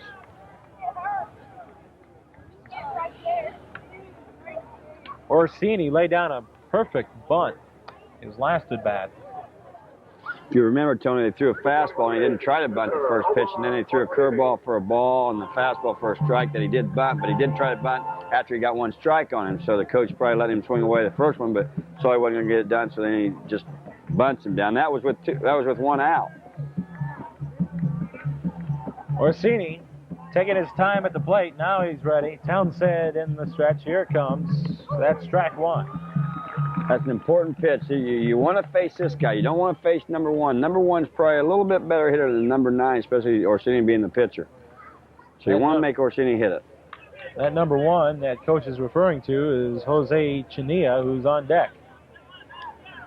Because Orsini's the number 9 hitter in the lineup. 2 out. We got an 0-1 count here to Orsini. Runners on the corners for Team Puerto Rico. The runner goes. Pitch outside, no throw down by Spitznagel. So stealing the base uncontested is Encarnacion. And there you see the situation. Second and third now are the runners for Team Puerto Rico with 2 out. The 1-1 to Orsini coming up. That's a little low. Evens up at a ball and a strike. You know, Hernandez is on third base here. He's really getting the lead down the line here. If we can get a shot of that when the pitch is made, how far down he is. If Nick McIntyre's catching, I'm telling you, he's going to throw it down there a few times. But Ben doesn't like to throw behind the runner as well as Nick does. The 2-1. Into the dirt. Great block by Spitznagle. He gets some help from his pitcher, Adam Townsend, to make sure that he knows where the ball's at. I'll tell you what, Spitz has saved a couple of runs. He did in the first inning. Hernandez must be down the line 40 feet, 35 feet when the pitch ends up getting to the catcher there on that. He really gets down there. Spitz hurt his hand, it looked like. Yeah, you know, as a catcher there, you're offhand here. You got to be able to tuck your thumb and make a fist there. You tuck your thumb so your thumb doesn't get exposed when you're blocking pitches there. But he probably left it out and probably got a hit. Catchers have a lot of little pains, aches and pains they suffer back there if they don't block and don't do everything exactly like they're supposed to.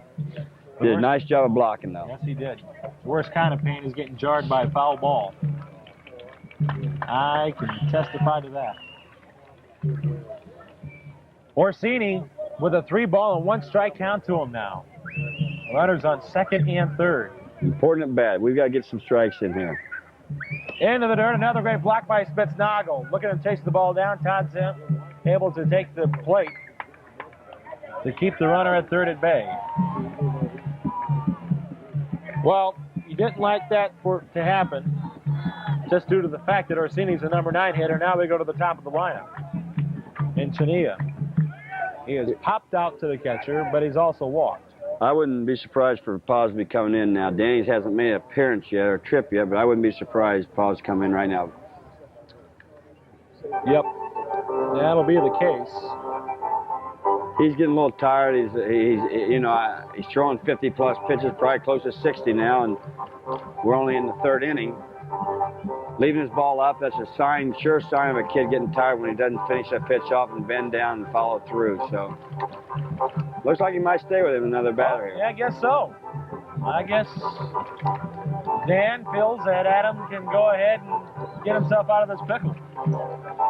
Once again, for the second time tonight, Team Puerto Rico's got the bases loaded.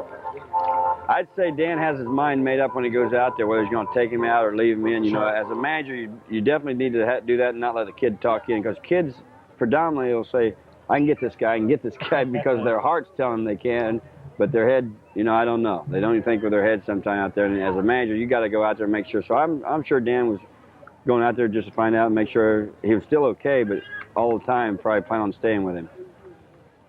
Chania, who walked in the second, later scored in that inning, in which Team Puerto Rico put up 3 runs. A good pitch by Townsend puts Chania down on the count 0-1. Well, you sure like to see Adam get out of this.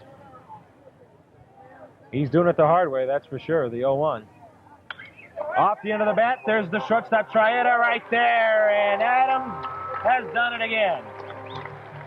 Townsend gets himself out of a jam, and for the second time tonight, Team Puerto Rico leaves the bases loaded. They find themselves down a run as we have played 2.5 here at Loeb Stadium. It's the Colt World Series on Cox Communications.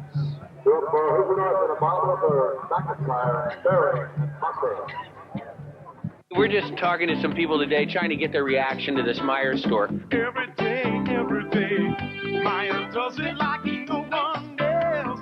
The store itself is terrific. Are they filming me right now? There's a great selection of everything. Where do you think you're going? No. You got to talk to me. There's a lot of things you can get here you can't get anywhere else. We're just trying to get... Hello. Anytime you save money, I enjoy that. Isn't that what you want me to say? Change for myself. Maya does it like nobody else. So, this is satellite TV. The future, yep. How much was it again? About $850. $850. Installed. $850. Plus a monthly programming fee. Oh, just like cable. This is 150 channels. So, where's our news? Can't get local news. No local stations. No local news. No local weather. These days, when everyone's promising you the future of television, sports, isn't it nice to know you already have it? There are the numbers. Hoosier North on top, 4-3, as we jump into the bottom of the third inning. Due up for the Hoosier North All-Stars. McIntyre, Berry, and Musser. And you take a look at some of Team Puerto Rico's fans in attendance. That's the one with the drum, Coach. Yeah. Keeps a pretty good beat.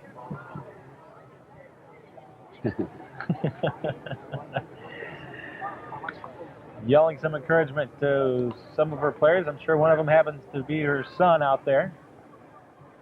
Oh, I'll tell you what, this is... Not to use this because I know Harry Carey's got a patent on this, but I'll tell you what, the way these kids are, the way the grown-ups are, the old adage, you can't be in front of the old ballpark, definitely applies here. Nick McIntyre will start it off for Hoosier North. Chris Berry and Neil Musser follows. Then Mack rips a shot in the right center field. It's going to gap the outfielders. McIntyre on his way to second. He'll pull up for the stand-up double. It's a great leadoff at bat, boy. You want to be able to get that done, get your leadoff man at second. You don't have to take any outs now to get him there. You got a left-hand batter coming up in Chris Berry here who pulls the ball. If he pulls the ball, you're going to move him on down to third if it's on the ground. If it's a fly ball, you may be able to tag. There's a lot of things you can do when you get a guy at leadoff double. Yes, sirree. Hoosier North came in hitting .263. They had 15 hits before tonight, and if you tack on the 4 here, tack on the 5 here, that makes it a total of 20.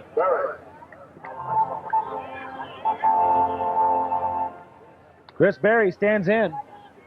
Walk his first at bat, looks at one right on the inside corner for a strike. Chris stands right on that plate, doesn't he? He gets up on the plate pretty good. He has a little bit of a closed stance, Tony, so his right foot's a little bit closer than his left, but he's up on it. He dares the pitcher to throw it inside. That curveball tried to backdoor, but would not. 1 ball, 1 strike to count as you take a look at Mack at second. Nick McIntyre, the leadoff double. Hoosier North on top 4-3. We are in the bottom of the 3rd inning if you're just joining us. The 1-1. That's low. Berry sitting pretty with a 2-1 count. You see Coach Walbaum.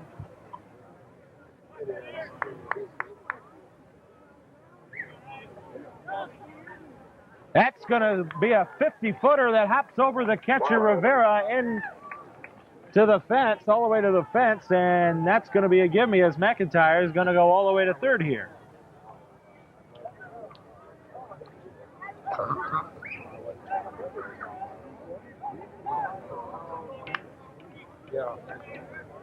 That hurts Team Puerto Rico. That last pitch almost hit the lip of the grass in the dirt in front of home plate. That's how short that pitch was. Orsini delivers the 3-1. Just inside, and Berry shows a good eye, draws a walk. Second time tonight he's got a free pass. It might have something to do with this, how closely he stands to that plate. If you're going to stand that close to plate, you better be able to get the bat head through the ball. That means on an inside pitch, you better be able to get your hands through so you can get the fat part on it. And Chris has been able to do that pretty much the time he's played baseball. So, he's used to that. And as a pitcher, you should really be able to notice that, too. If you see a hitter really crowding the plate a lot, the only way you're going to be able to really beat him inside is if you go upstairs. Anything really below the waist, or at the waist, or a little bit below even for that fact, the left-handed hitter is already telling you that he can turn on a fastball if you give it to him. And he's going to be able to hit the ball that's out over the plate or out away from the plate, So that's about the only place you go up and in on in there. Neil really Musser takes a good hack and fouls this one back. Neil hits a fielder's choice at second, and then a throwing error by the shortstop. Pedro Reyes allowed a run to score. You see Coach Walbaum again giving the signs. He's got runners on first and second with nobody out. The 0-1 coming up to Musser. Big hook. Missed. 1 ball, 1 strike now the count. One thing you can really see from Orsini is that you can really tell when he's going to throw his off-speed as opposed to his fastball. He doesn't keep the same action when he gets to the top of the motion, and he telegraphs a little bit too soon that he's going to throw that off-speed pitch. Here's the 1-1. Way inside. 2 balls, 1 strike, the count now to Muss. Muss pitched the first game for Hoosier North. He went 7 innings, went the distance, allowing 5 hits, 1 run.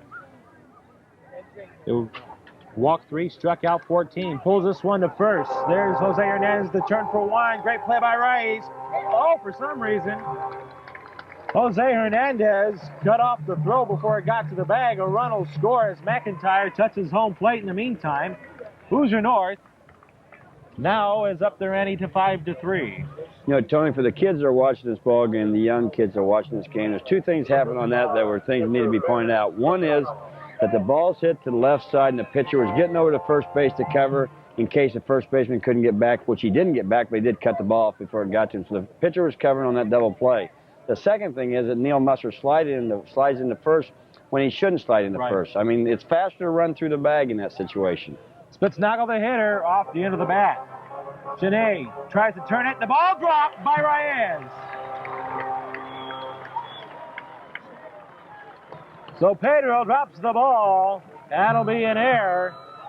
Or did they give that on Cheney? Wow.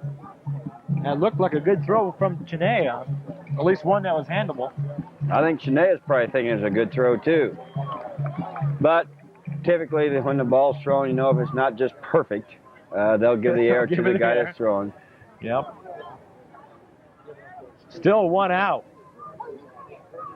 Adam Townsend looking to redeem himself after his first at bat, where he struck out. He saw a long series of signs from his head coach, Dan Walbaum. I wonder if something's going on. Musser stands at second. Spitznagel's at first. Got a pinch runner just came in for Spitznagel, Okay. Tony. Matt Candy, number 10. So that must mean, well, they can still re-enter, so Spitz may still be catching. We'll find out in the bottom of the inning. But right now, with 1 out, here's Townsend with a shot to short. Reyes to Cheney, the turn, wild! Musser will be allowed to come home and score as the ball goes underneath the fence again, and taking second base on the play, Adam Townsend. Tell you, that play is made by Matt Candy sliding, taking the guy out at second base there. You've got to be able to do that. He's put in the game to be a pinch runner here. Had one job to do, and that is get down there on that ground ball and turn his feet from under him, and he did that and throw the ball thrown away. Cheney is not real happy with himself on that, I don't think. So back-to-back errors by Team Puerto Rico has costed them some runs in this inning. Batting for China, number 42, David Beek. Jason Triada stands in, and he's going to get pinch hit for by David Beek. Beek stands in. A .333 hitter leads the team with RBIs with 3. Looks at 1 high, ball 1. Danny's really getting to his lineup quickly here, using a lot of kids early, and opportunity for him to do that here because the score being what it is, and plus the fact that win or lose, they're playing tomorrow night. Yep. 2 out. Townsend standing at second.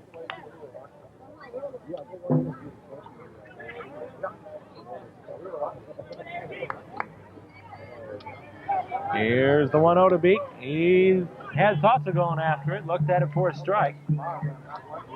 1 ball, 1 strike.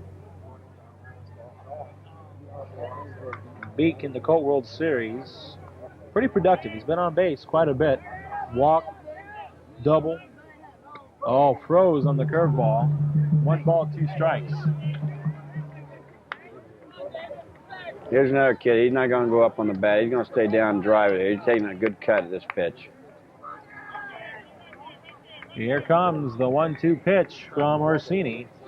Time call. The teammates nickname him Bam Bam. And if you watch the last game, you'll know why. The 1-2, swing and a miss. The catcher dropped the ball, but David Rivera is going to throw to first in time, and that ends the inning. So Beek strikes out, but 2 more runs are tacked up on the board. for Hoosier North. On a total of 1 hit, a couple of errors hurt Team Puerto Rico. Hoosier North did strand a run as well. There you see the score, 6-3 Hoosier North. This is the Colt World Series on Cox Communications. At Cox, we know your time is valuable, so we introduced our on-time guarantee. Either we're on time or your cable installation's on us. And if we're late on a service call, you'll get $20. Uh-oh. You're on time. Yes, ma'am. The on-time guarantee from Cox. If I'd been late, ma'am, we'd have owed you $20. You don't say. Cox, quality service you can count on. One day, you'll live in a world where the music perfectly fits the way you feel, with the pure sound of a great CD and no commercials ever. You can live in that world now. It's called your home. If you can create that music, it's called Music Choice, the definitive music service, over 30 different channels direct to your stereo. It's like you're hearing music for the very first time. Music Choice, the next great sound wave.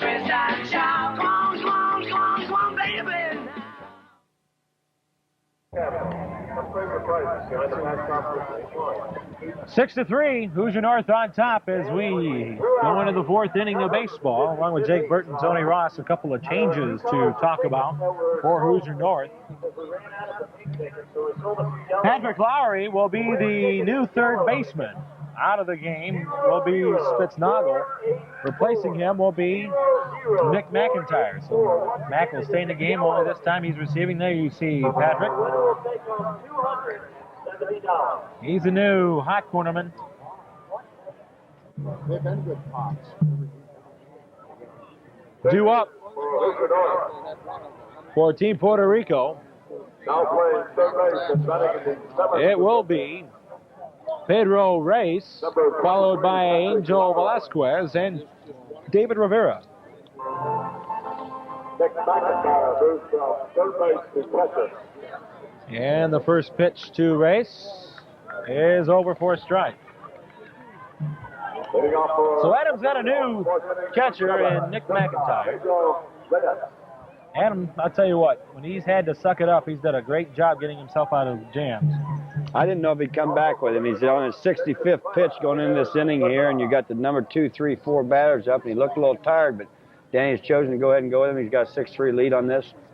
Aaron Paws isn't even warming up in the bullpen now, so maybe he's going to try to get through the inning. There's a line shot base hit over the head of Lowry in the right field, or left field.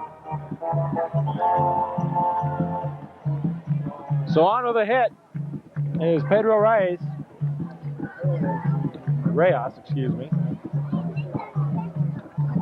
That'll bring up Velasquez. Velasquez 2 for 2 tonight with an RBI. That came in the 2nd inning when he singled to right. His average up to 500 now. He started at 333 in the Colt World Series. Townsend over to first, back in plenty of time. Reyes has got some speed.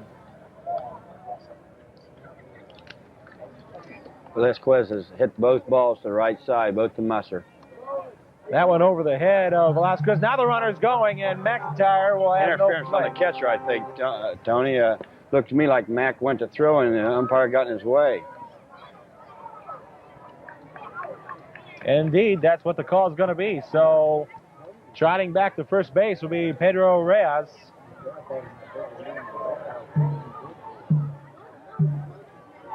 And now Team Puerto Rico wants, the coaching staff wants to know why their runner cannot have second base.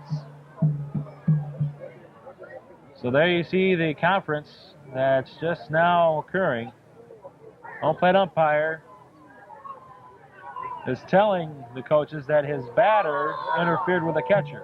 No, I think he's actually saying that he interfered. Oh, okay. Yeah, that the umpire got up too close. When Nick went back to throw it, he hit him in the face mask with the ball, I think is what he's telling him. Now, I'm not sure if he's getting that explained correctly to him, but I think that's what he's telling him happened. So it was umpire interference. Good call. I couldn't figure it out. I couldn't figure it out. The battery. 1 ball, no strike to count in the meantime to Velasquez, and Reyes remains at first. That ump probably hasn't been back here when Nick's been back here because Nick throws so many times behind runners. There goes the runner. McIntyre's going to get him.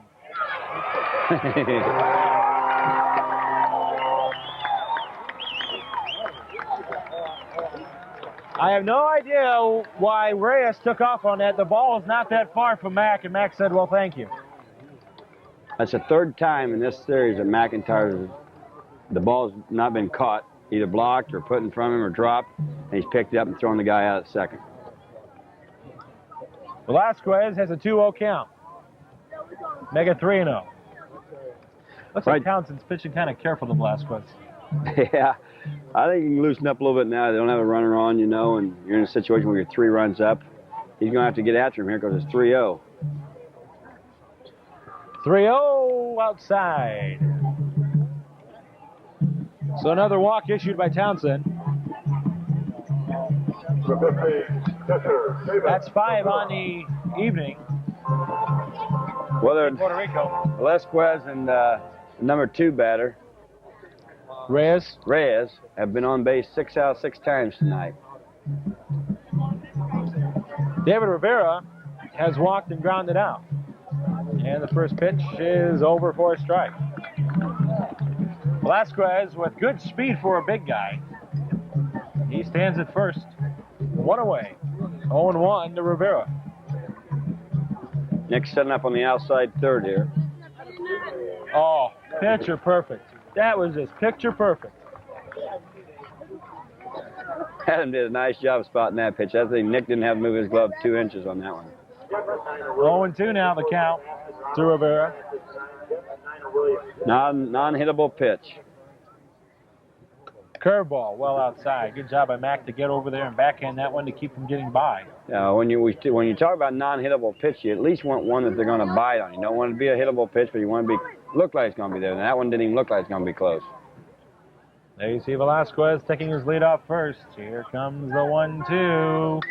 Beat to short on a big hop. Good job by Troy to stay with it. The turn. Got him! David Gasvoda wheeled and fired. And he turned the double play to end the inning. That'll go 6-4-3 in the books. We've completed 3.5. It's 6-3 Hoosier North. This is the Colt World Series on CXTV 13 Sports. Waller, Thompson, and Gasvoda. Once again. Basically, he's obsessed with Meyer. There's a Meyer clock, a Meyer cabinet, and Meyer spaghetti. Whenever I'm bored, I go to Meyer. I guess I'm bored a lot. Everything is from Meyer. Everything. He'll shop at 2 or 3 in the morning. It's a sickness. That's my Meyer flag on top of my Meyer flagpole. The neighbors find it a bit peculiar. You know what's peculiar? Meyer's without an S. Wouldn't it be nice if everything were guaranteed like Cox Cable Service? Sorry to keep you waiting. Here's $20. I'm sorry your table wasn't ready. Your dinner will be free. It would be nice. And Cox Communications offers you these guarantees. On-time service appointments or a $20 credit, guaranteed. And on-time installation, or it's free, guaranteed. Cox Communications, quality you can count on. Too bad everything isn't guaranteed like Cox Cable Service. Well, there's the score. 6-3, Hoosier North on top of Puerto Rico.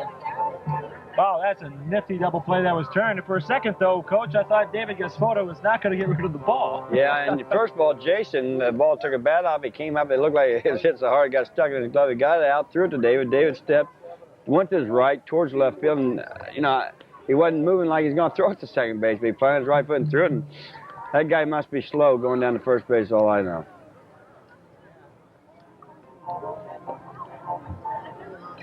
Well, due up, it'll be the top of the order, Waller, Thompson, and Gasvoda. Chris Berry made a nice stretch on the ball, too. You got to give the first baseman a little bit of credit there. Chris stretched and made the play there happen. Looked like he might have been able to pull, or might have pulled his foot on it, but apparently the umpire didn't think so, and he's out. Now you see the Hoosier North sign. For banner. They're playing like all-stars tonight. They're leading this one 6-3.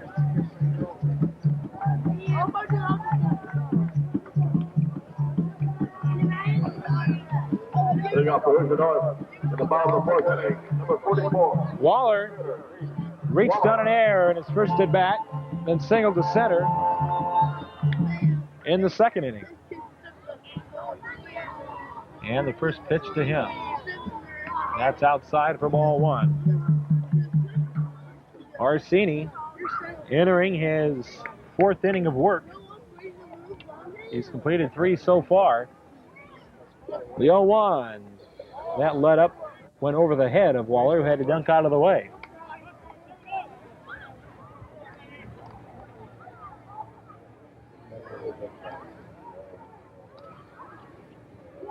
The 1-1. This is beat to third on the big hop. Miguel Hernandez over to first to Jose, 1 out.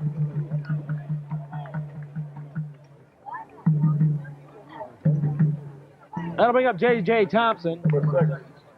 The left-hander, J.J. Thompson. J.J. He's been twice up and twice on. That's 4 hits in a row in the series for him. He started out the first night 0 for 3, but he's 2 for 2 the last night, and he's 2 for 2 tonight so far. He had an infield single in the first and ripped one up the middle for a hit. He got time called as the first baseman, Jose Hernandez, is tying the shoe. Now you see Coach Smith, first base coach for Hoosier North. He's a gentleman and a half. Good guy. Jim's a good man. He's Danny's assistant throughout the year at West Lafayette and helped him out in the summer, all summer, and now he's going to help him in Hoosier North. That's ripped by Thompson up the middle, and he is 3 for 3. Keep swinging the bat, son. You're doing good. Well, as disgusted as Terry was the first night with JJ, kidding. he certainly has to be happy tonight. So back-to-back singles for J.J. Thompson tonight with 1 out. He stands at first, and David Casvoda, the hitter. David has walked, and he has grounded out.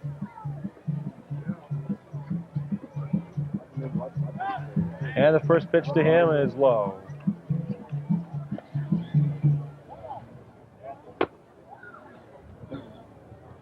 Coach Walbaum flashing the signs over at third.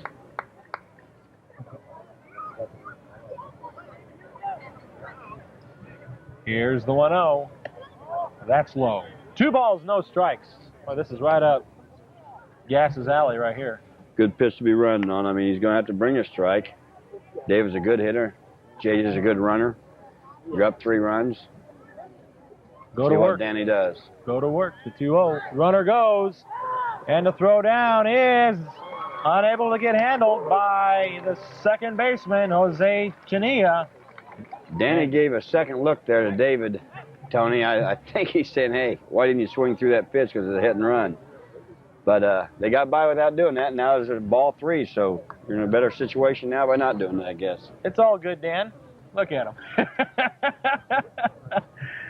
It's all good, Dan. We got a runner on second with 1 out. 3-0 count coming up to your number 3 hitter, Dave Casvoda.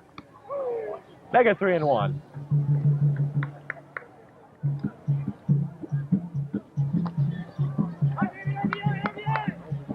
Hitter's pitch is just like a 2-0. It's a 3-1. It's the same thing. Casvoda awaits. Ouch. That foul tip right off the shoelaces, it looks like. JJ's really getting a good lead at second base. Yes, he is. The second baseman will come over and stay tight the first part of the pitcher's stretch, but he'll break off quick, and then shortstop's too far away, and JJ gets a nice lead. Full count now to Casvoda. Here it comes, the big curveball high, ball 4. We continually tell our hitters not to duck those pitches, to turn on it. That way, if it does happen to come down across the strike zone, you can still hit it. When you duck like that, there's no possibility of even having an attempt to hit the ball. But they continue to do that. Orsini has now walked 4 on the evening. Giving up that free pass to Casvoda. Here's McIntyre. Doubled his last at bat. Rips a base hit in the left center field, and this is trouble as it'll get the outfielders. Coming home to score here will be Thompson. Waving around is Casvoda. The throw, not in time. A two-run double now for McIntyre.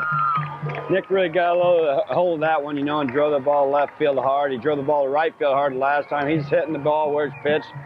That time the left fielder, Rivera, seemed to stumble after he picked up the ball. Allowed Danny to go ahead and send David Gaspodi in also. Hoosier North opens up this lead 8-3.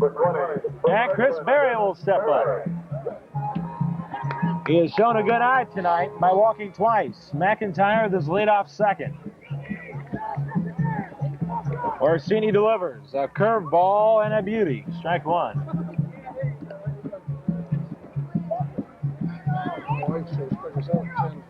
They must be playing their defensive drums now. The 0-1 pitch coming up. McIntyre leads off second. Look out. Inside. 1-1. There again, Chris is jumping out instead of turning. I'm often tempted to go ahead and pitch up put the jugs to a position where it's going to throw a curveball and keep hitting guys to practice that, but I don't think you want to practice getting hit by a pitch like that. Here's the 1-1 to Berry. Pickoff. Pickoff play. McIntyre just got back.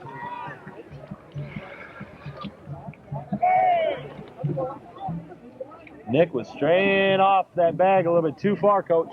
Yeah, I saw the guy. I don't think Nick saw the guy coming behind there. even on the pitcher swinging to throw there, Nick was jumping off a little bit more. He's, like I said, he's aggressive. Sometimes aggressiveness gets you in trouble, and sometimes it's a bonus. Berry has a 1-1 count to him in the meantime.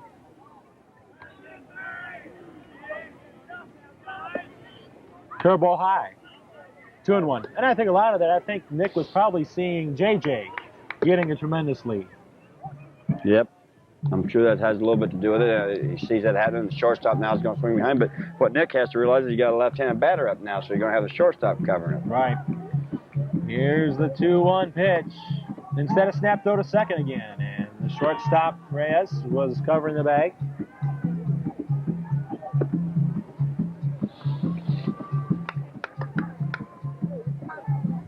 Two balls, one strike in the meantime to Chris Berry. Here it comes from Orsini. 2-2 on that strike.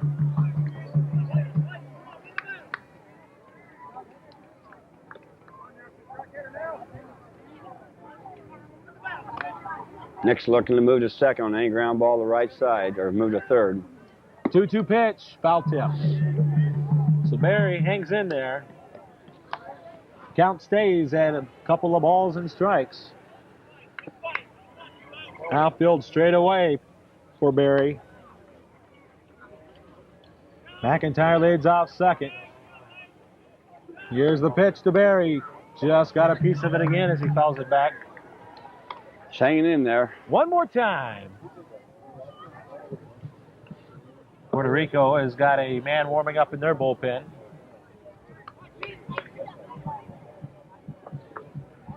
There you see Orsini.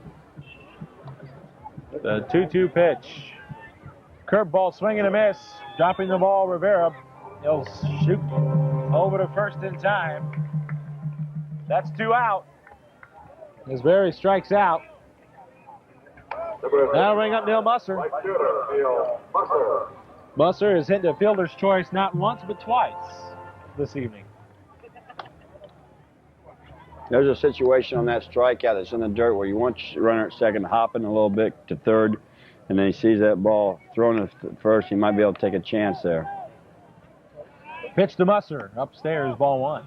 Especially when you're up 8-3, you know, you can take that extra chance because they may just throw the ball to the third baseman's head. There's no way the left fielder's going to be in there to back it up, and then you may score a run. So there's some things you can do on that situation we didn't do, but maybe Nick just felt like he couldn't get there on that one. And that's the score again, 8-3, Hoosier North on top of Puerto Rico with 2 out here in the top of the 5th. The pitch at a little inside. 3 runs, 5 hits, 5 errors for Puerto Rico.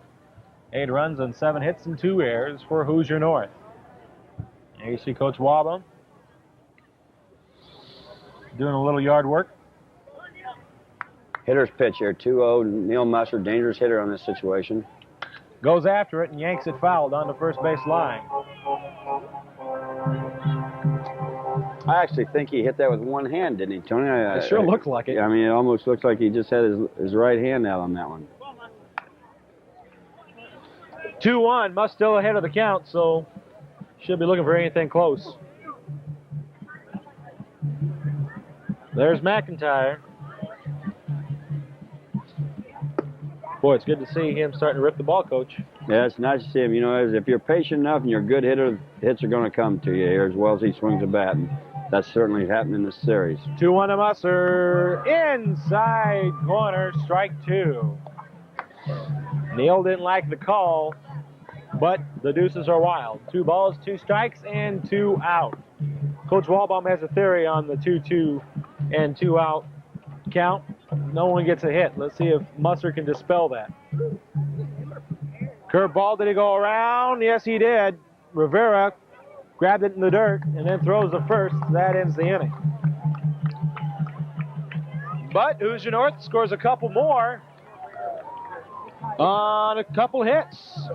And they strand a runner. We have completed 4.5 innings of baseball from Loeb Stadium, and there's the score, 8-3 Hoosier North. This is the Colt World Series on CXTV 13 Sports.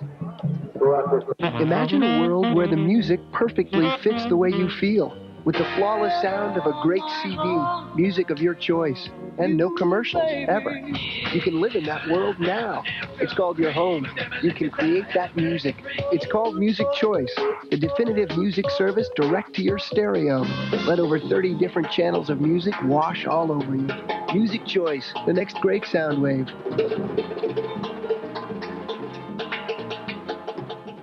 Wouldn't it be nice if everything were guaranteed like Cox Cable Service? Sorry to keep you waiting. Here's $20. I'm sorry your table wasn't ready. Your dinner will be free. It would be nice. And Cox Communications offers you these guarantees. On-time service appointments or a $20 credit, guaranteed.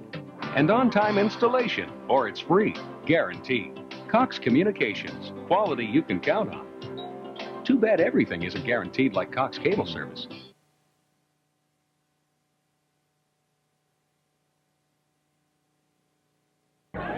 Along with Jake Burton, Tony Ross, as we go into the top of the 5th inning. Team Puerto Rico chasing 5.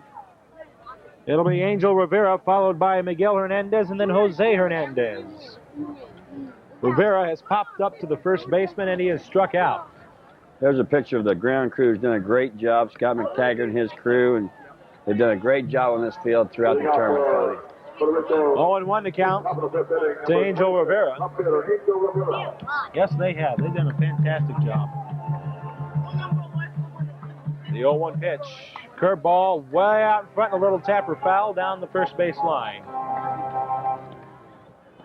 You see Chris Berry, he's on it like a mouse on cheese. 0-2 quickly, the count.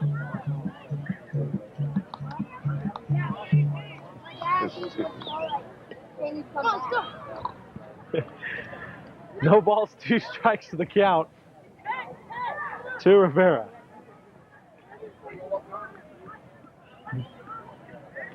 Townsend delivers well outside. It's a good 0-2 pitch.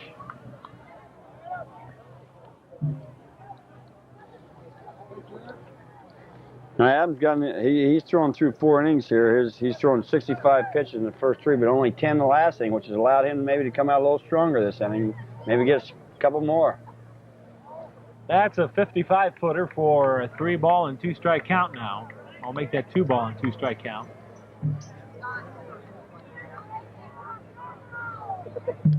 Outfield straight away for Rivera. And the 2-2. Now it's 3-2. Townsend tried to go to the off speed, not once but twice, and both missed.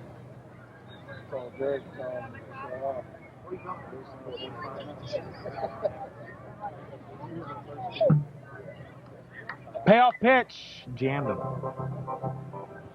So that foul ball keeps the count at 3 balls and 2 strikes. Miguel Hernandez awaiting on deck.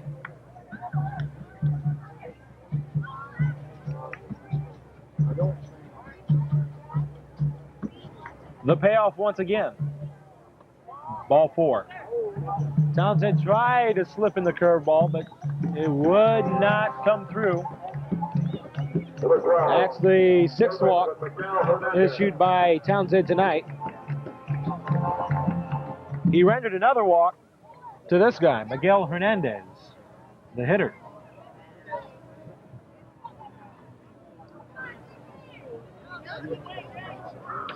Rivera leads off first, draws a throw.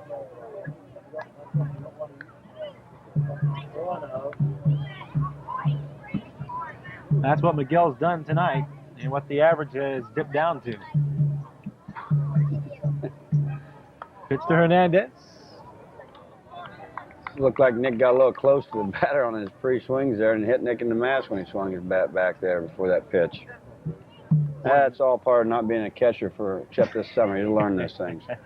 The 1-0 evens up the count, 1-1 with that curve. It's a nice job of extension of the hand to show the strike to the umpire. The catcher's got to be able to do that. You know, catchers a lot of times when they frame the ball well, which means maybe just a twist of the wrist to bring it in the zone, can get a lot of strikes for the pitcher. That can mean everything. 1 ball, 2 strikes. That's a good fastball.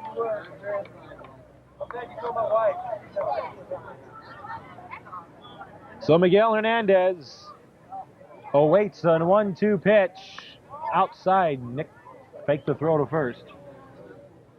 Rivera wise enough to get back to the bag in a hurry. 2 balls, 2 strikes in the meantime to the Puerto Rico's third baseman.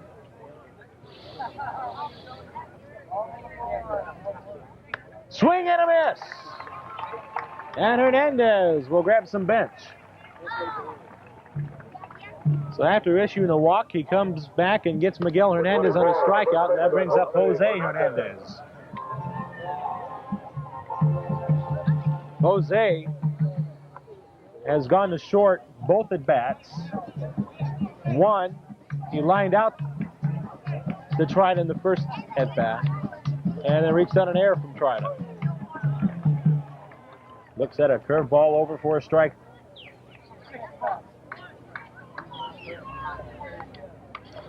Hernandez taking his time getting back in the box. Sometimes I wonder if these 15 and 16-year-olds watch too much Major League Baseball. Well, you know, in high school baseball, if you step out of the box, you're out. You can't step out. There's a shot in the center field. That drops for a base hit. Ball fumbled a little bit. They got a new left fielder, by the way. Actually, Keith Waller moves over to center field. And oh, I'm sorry, that is Waller at center field. I apologize, folks. For some reason, I forgot Waller was a left-hander. Southpaw. Well, he bats right-handed there. That's it. Yeah, that's it. I'll take that. That'd be confusing for any of us. Thanks, Coach. Thanks for having my back on that. Here's Cesar Encarnacion, and he looks at ball 1. Actually, a lot of the kids, very few do it like Keith does, where he bats with his right and throws left. Most fathers want their kids to understand that most positions out there are handled by right-handers. A left-hander can pitch, he can play the outfield and first, can't play any infield and catcher usually, so they want him to throw right, but they want him to bat left because you're going to be able to get to the base quicker. So 2 balls and no strikes is the count in the meantime to the hitter Encarnacion. Now it's 2-1. I keep saying most fathers want them to. Maybe the mothers are out there working with it nowadays. I don't know. That's right. They may be telling them what to do right and left. Maybe Keith's mom took charge of that one and had him do the opposite. I don't know. Way to save yourself, Coach. 2 balls, 1 strike to count. That's foul off to the right side, not a play. Runners on first and second for Team Puerto Rico. Hernandez at first, Rivera standing at second. There you see Rivera loosening up that arm. Looks like Paws is in the bullpen warming up here. Surely he's going to get an appearance in this game. I just can't see Adam being able to finish it. Well, you'd have to think so somewhere down the line. Well, he's at 75 pitches going in this inning. He's already thrown about 15, so he's at 90 pitch count already in the 5th inning. 2-2 to Cesar. with 1 out. 3 balls, 2 strikes, now the count. Runners at first and second for Team Puerto Rico. They're chasing 5. 8-3, Hoosier North leading. Adams already given up 7 walks. That's as many as Hoosier North's done the first 2 games. Payoff, grounded into the Team Puerto Rico's dugout. That certainly has to weigh on Dan's mind a little bit. You know, the number of pitches he's thrown, as well as the idea that he's walked 7, given 7 free passes. So, yep. Once again, the payoff. Ripped right up the middle base hit. They're waving Rivera around. He will score because Waller has trouble handling the ball in center, and now they're going to wave around the second runner. We got to throw to the plate. McIntyre plays the tag, and he's out. Jose Hernandez was trying to score. And the throw from Keith Waller was in time for 2 gone and only 1 run coming across on that base hit for Encarnacion. you know, you just can't be happy with that decision after you've made it. If that's basically what has happened, is just, you know, you've taken yourself out of a situation where you got a runner at second, third, and 1 out, being able to score both these guys, as opposed to having a guy thrown at the plate there. You know, in this situation when you're down 8-3, you can't take that chance, especially when you're in the 5th inning. You only have 2 more at-bats after this.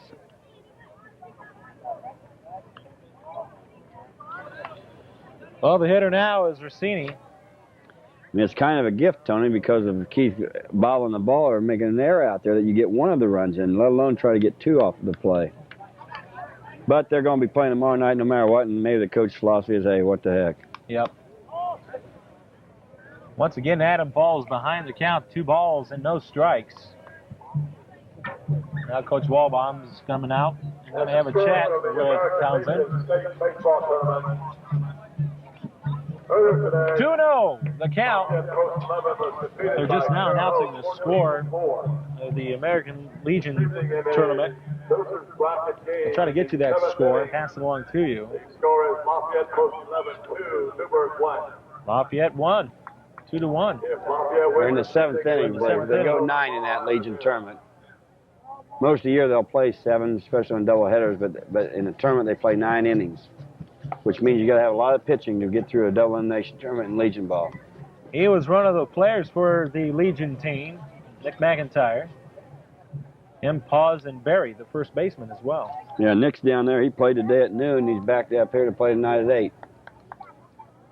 2-0 the count to Orsini, and that went outside, and now it's 3 balls and no strikes. If the Legion happens to win the game tonight, they play again tomorrow morning at 10. Nick's back down there at 10. He's back down here at 8 tomorrow. So you got to love that. You just got to love a player like that. And the 3-0. parents. And the parents for transporting him back and forth. You got to love them. Thank you, Mom and Dad. So Orsini draws a walk. That's number 7. And that's the number 9 hitter, walking twice. To the top of the order we go. Jose Chania stands in. He has popped out not once but twice, but he's also got a walk in between. They're going to take time and get the pitcher a jacket here. It's getting a little cooler out, and we need to keep that arm warm, especially when you're getting late in the innings. 4 runs, 7 hits, 5 errors. For Team Puerto Rico, 8 runs, 7 hits, and 3 errors for Hoosier North.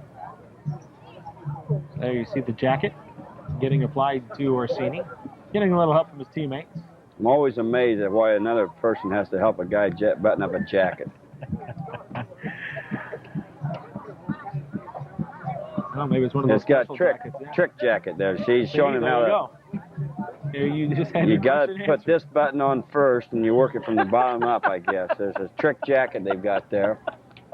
But nonetheless, they were able to handle that pretty well. Only took about 5 minutes. Now you understand why Puerto Rico, when they play, it takes about 4 hours to play a ball game. 8-4 the score. Hoosier North on top. Here's the pitch to Jose Chinea. And that's ball 1.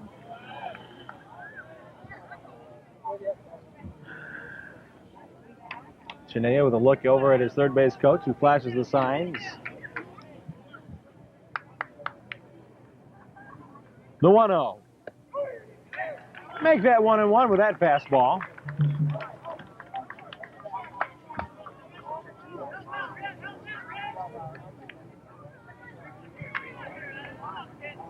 There was a paid attendance of 6,600 plus. That is definitely dwindled.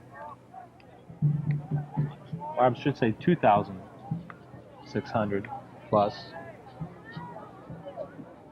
That would have been something to jam in 6,000 here at Loeb Stadium. Got people on their shoulders.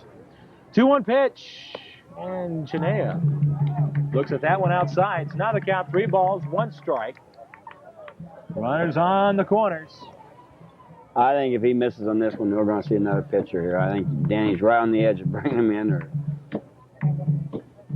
Here's the 3-1. Bull at the third. Great knockdown by Lowry, but that's all he's going to be able to do. A run will score for Team Puerto Rico. That was just a hard shot. Lowry, I thought, did well just to get to the ball. Well, he's walked 2 this inning and given up 3 hard hit balls, too, you know, out of 6 batters. The only one he was able to get was he was able to strike out 1 kid. So out of 6 batters, he's had 3 hard hit balls, 2 walks, and one and out.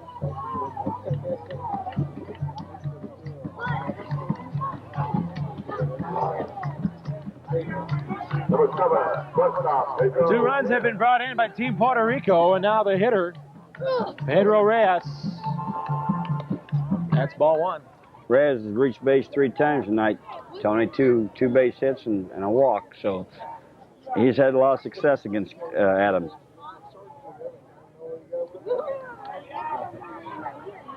Here's the 1-0 delivery. And the count evens. Had 1 ball and 1 strike. That's a good fastball. There you see Orsini, the runner at second.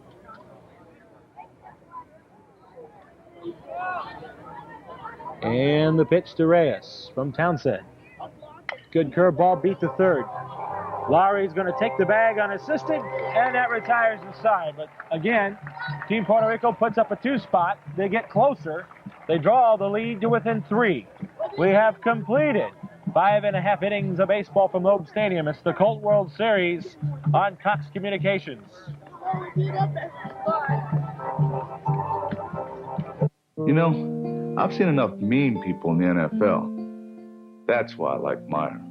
Not an angry face in the bunch. Hey, I just feel comfortable there. The produce, seafood, and fresh deli are wonderful. Truth is, whether I decide on one of their hot meals or the chilled shrimp, I always end up getting a warm smile.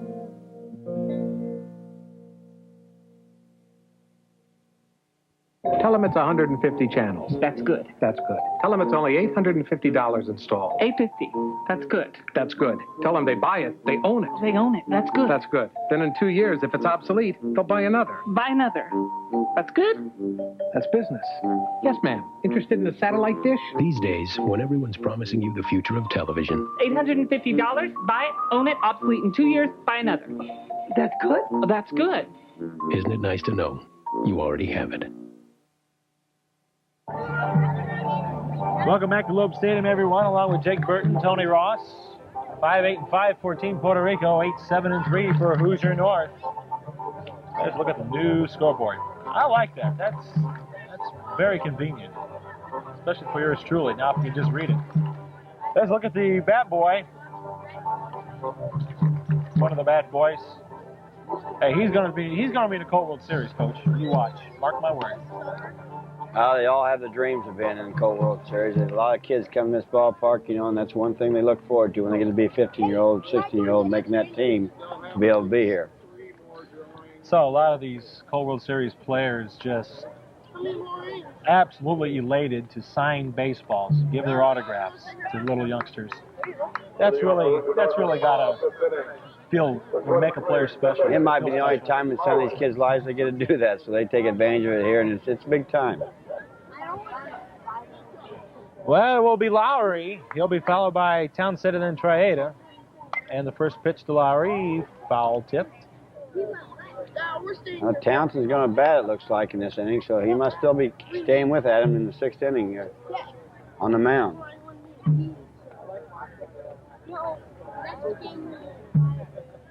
Lowry looks at the 0-1. That's into the dirt. Pulled a little bit too much with that curve.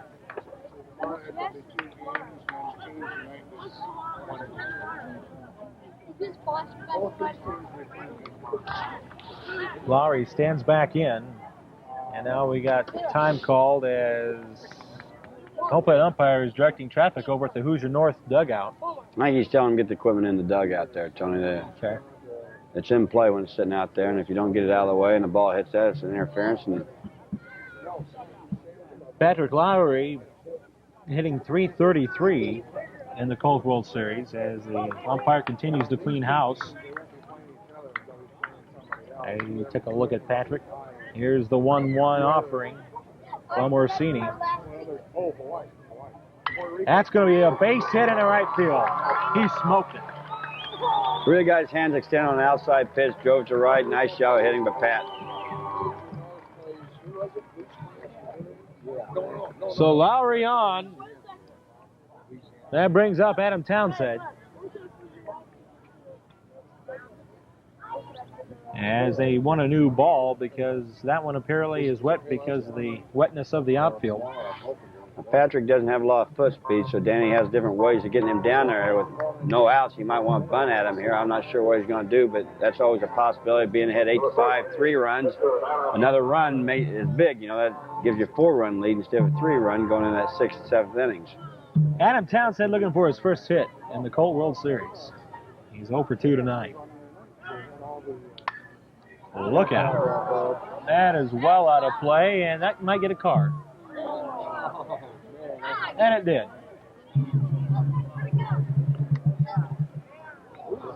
0-1 to count.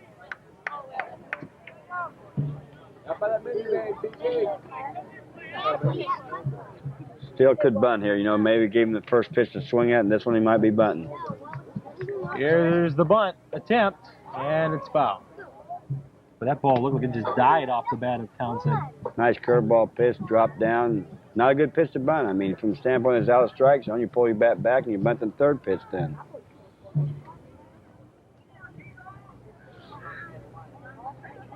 Townsend is struck out. And then hit the fielder's choice. Here's the 0-2 to Townsend from Orsini.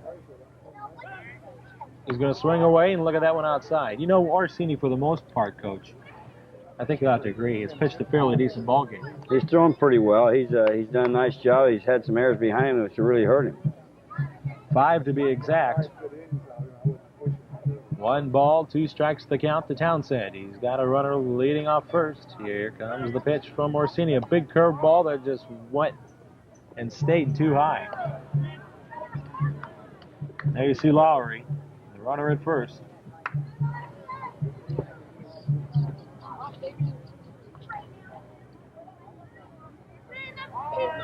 Time called. Townsend trying to gather his thoughts. Steps back in the box, and I think we're ready to go. Here's the 2-2 pitch. Instead, a throw to first.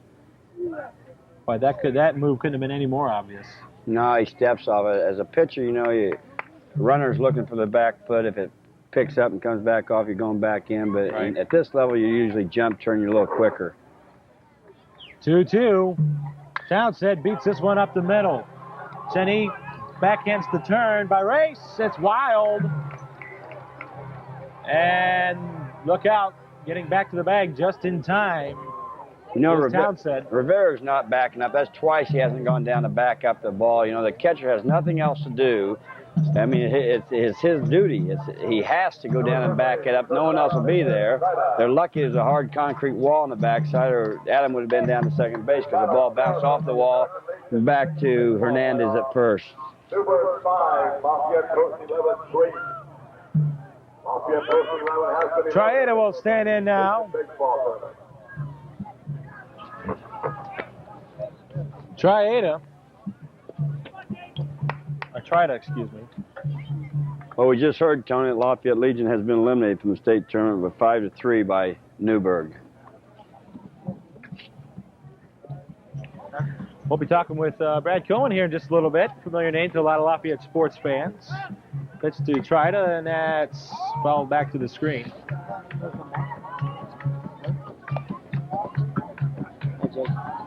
0-1 to count. Townsend standing at first.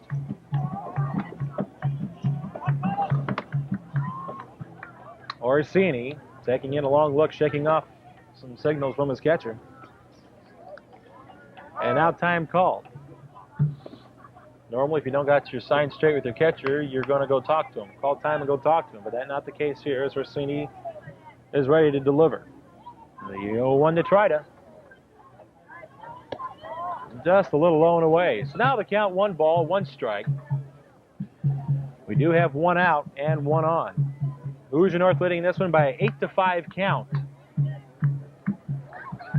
Slowly but surely, Team Puerto Rico has climbed their way back into this.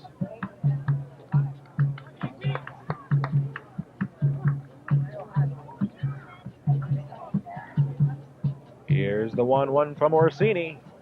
The runner goes into the dirt and misplayed by David Rivera, the catcher. That will be a stolen base they'll give to Adam Townsend.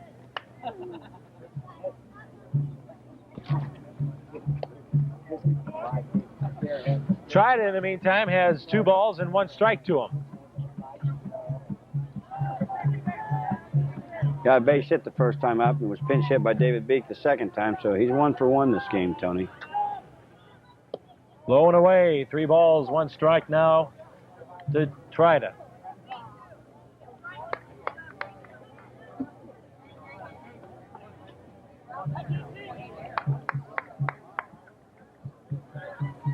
Orsini taking his time on the hill. Now he's looking in. Townsend leads off second. Here's the 3-1. Just missing outside, or did that hit the outside corner? It hit the corner. 3 balls and 2 strikes now.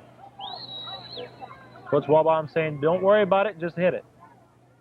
Just wants to move the ball. Wants to get up on the bat, move the ball. Maybe he'll get a situation where he can get Adam to third base, and then a wild pitch or pass ball could score him, whereas at second base it won't. So we got a payoff coming up here to Trida. 1 out. Townsend on second. The pitch. Fastball just outside. Ball 4.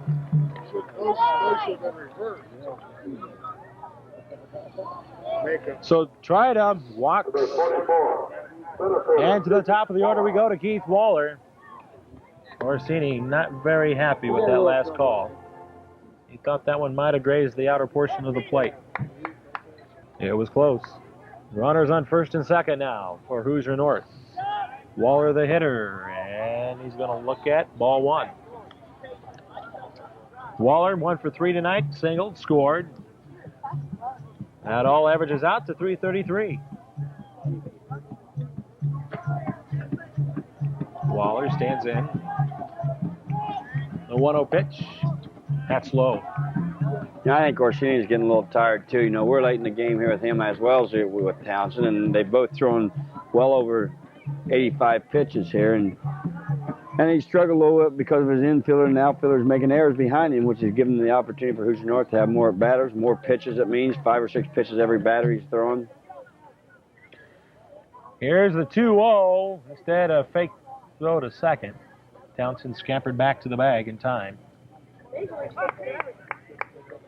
But I think both managers are saying, hey, we're not going to use any of our 1 and 2 pitchers in this because we got, you know, we want to use as little pitching night as possible because we got the Mel's round the next 2 nights. The pitch ripped into center field coming on to Velasquez, and he'll make the catch. Great base running by Townsend at second. That ball was hit hard, it's just right at him, so nothing else you can do. Keith did a nice job hitting on that pitch. Sure did. J.J. Thompson, 3 for 3 tonight. Boy, he must be feeling really good. I mean, in game 2, he went 2 for 2, so in all total, as the averages rose to 625 now, he is 5 for 5. 5 for 5 since the first night, hitting 4 tappers back to first base. 2 out, the pitch to JJ, swing and a miss. I truly hope we just haven't cursed him. I don't believe in that. So, you know, hey, if you're really situation where you're superstitious in this game, there's a lot of them out there. They're hoping for a strikeout. It can drive you nuts. Foul tip, and now JJ down on the count, 0-2.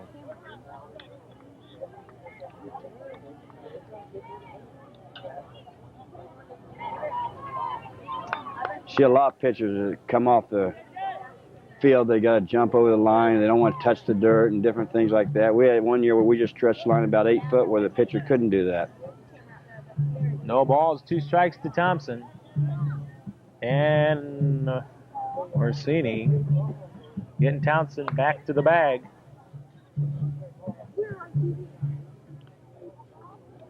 Still 0-2.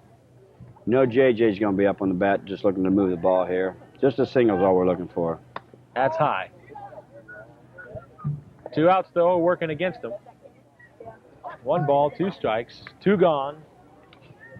It's an 8-5 Hoosier North lead. You like to pick up these 2 runs here to open up the lead here. The 1-2. Curveball hangs high, and the count evens at 2-2. JJ showing a good eye.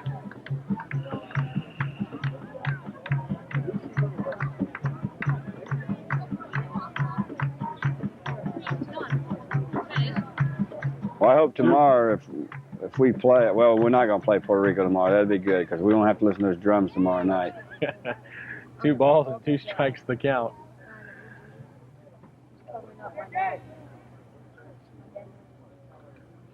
There you see There's the the drummer. Is that one lady on the far left sleeping? I don't know how she could sleep with that noise down there. 2-2, foul back to the screen. If she is sleeping, that other lady's going to give her the wake-up call here pretty quick. No, they got tambourine and drum. That has a phaser. I don't know what those things are called, but that one thing looks like, what is that? Tambourine. What's it? Tambourine and, is it a maraca? Oh, something. Maracas, I think. 2-2, the count to JJ. End of the dirt. Great block by the catcher, David Rivera. You know, I knew I should have paid attention more in music class. I knew it. Who would have thought that this come back to haunt me? Well, the nice thing is those people are here and having a great time. That's right.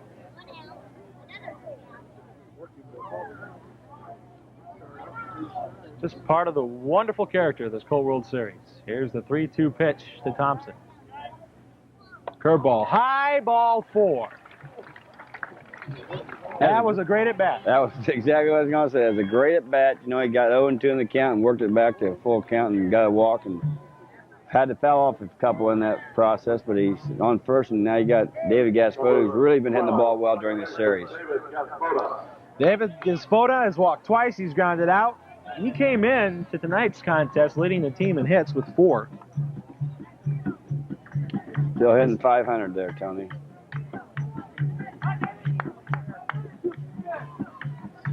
He's got the bases loaded with 2 out. It's an 8-5 Hoosier North lead. Can they open up this lead? Let's see. That's into the dirt. Good block by Rivera. Townsend ain't going nowhere.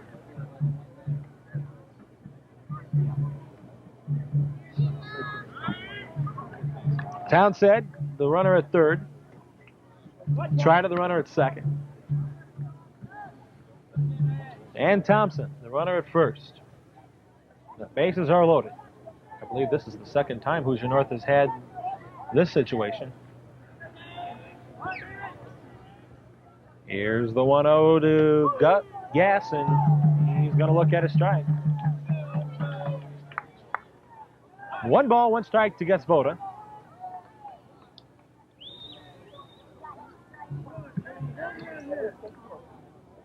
The 1-1. Into the dirt. Another great block by David Rivera. He just might have kept Hoosier North from scoring 2, possibly 3.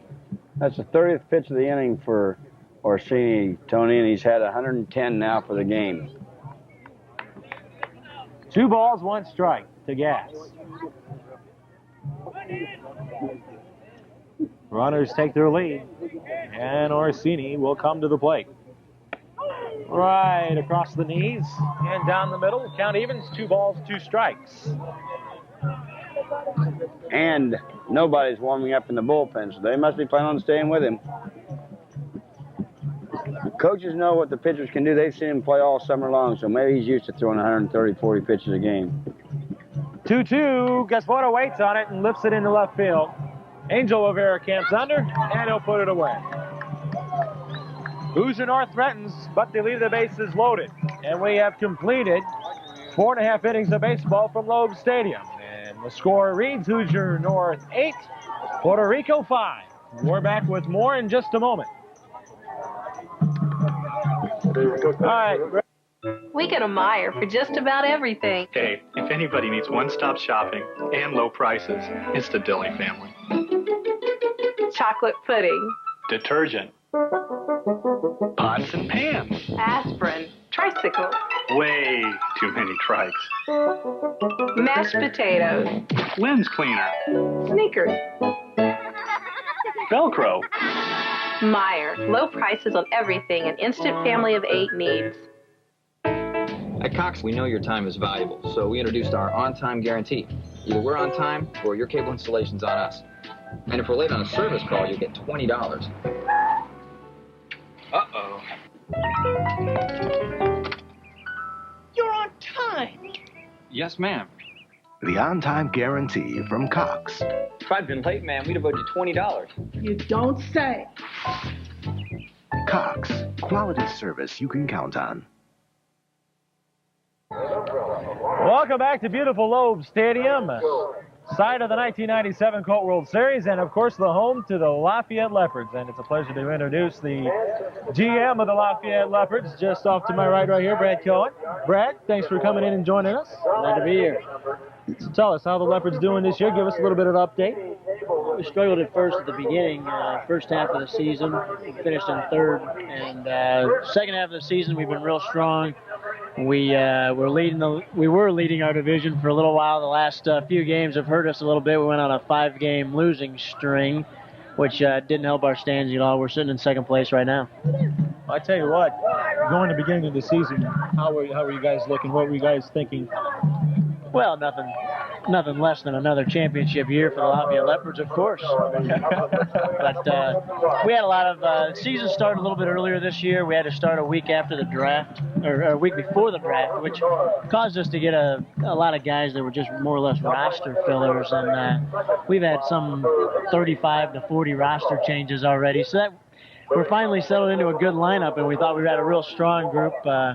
Other than this last string of losses, though, we've been real strong. So Velasquez is the hitter for Team Puerto Rico, and he's quickly down on the count, 0-2.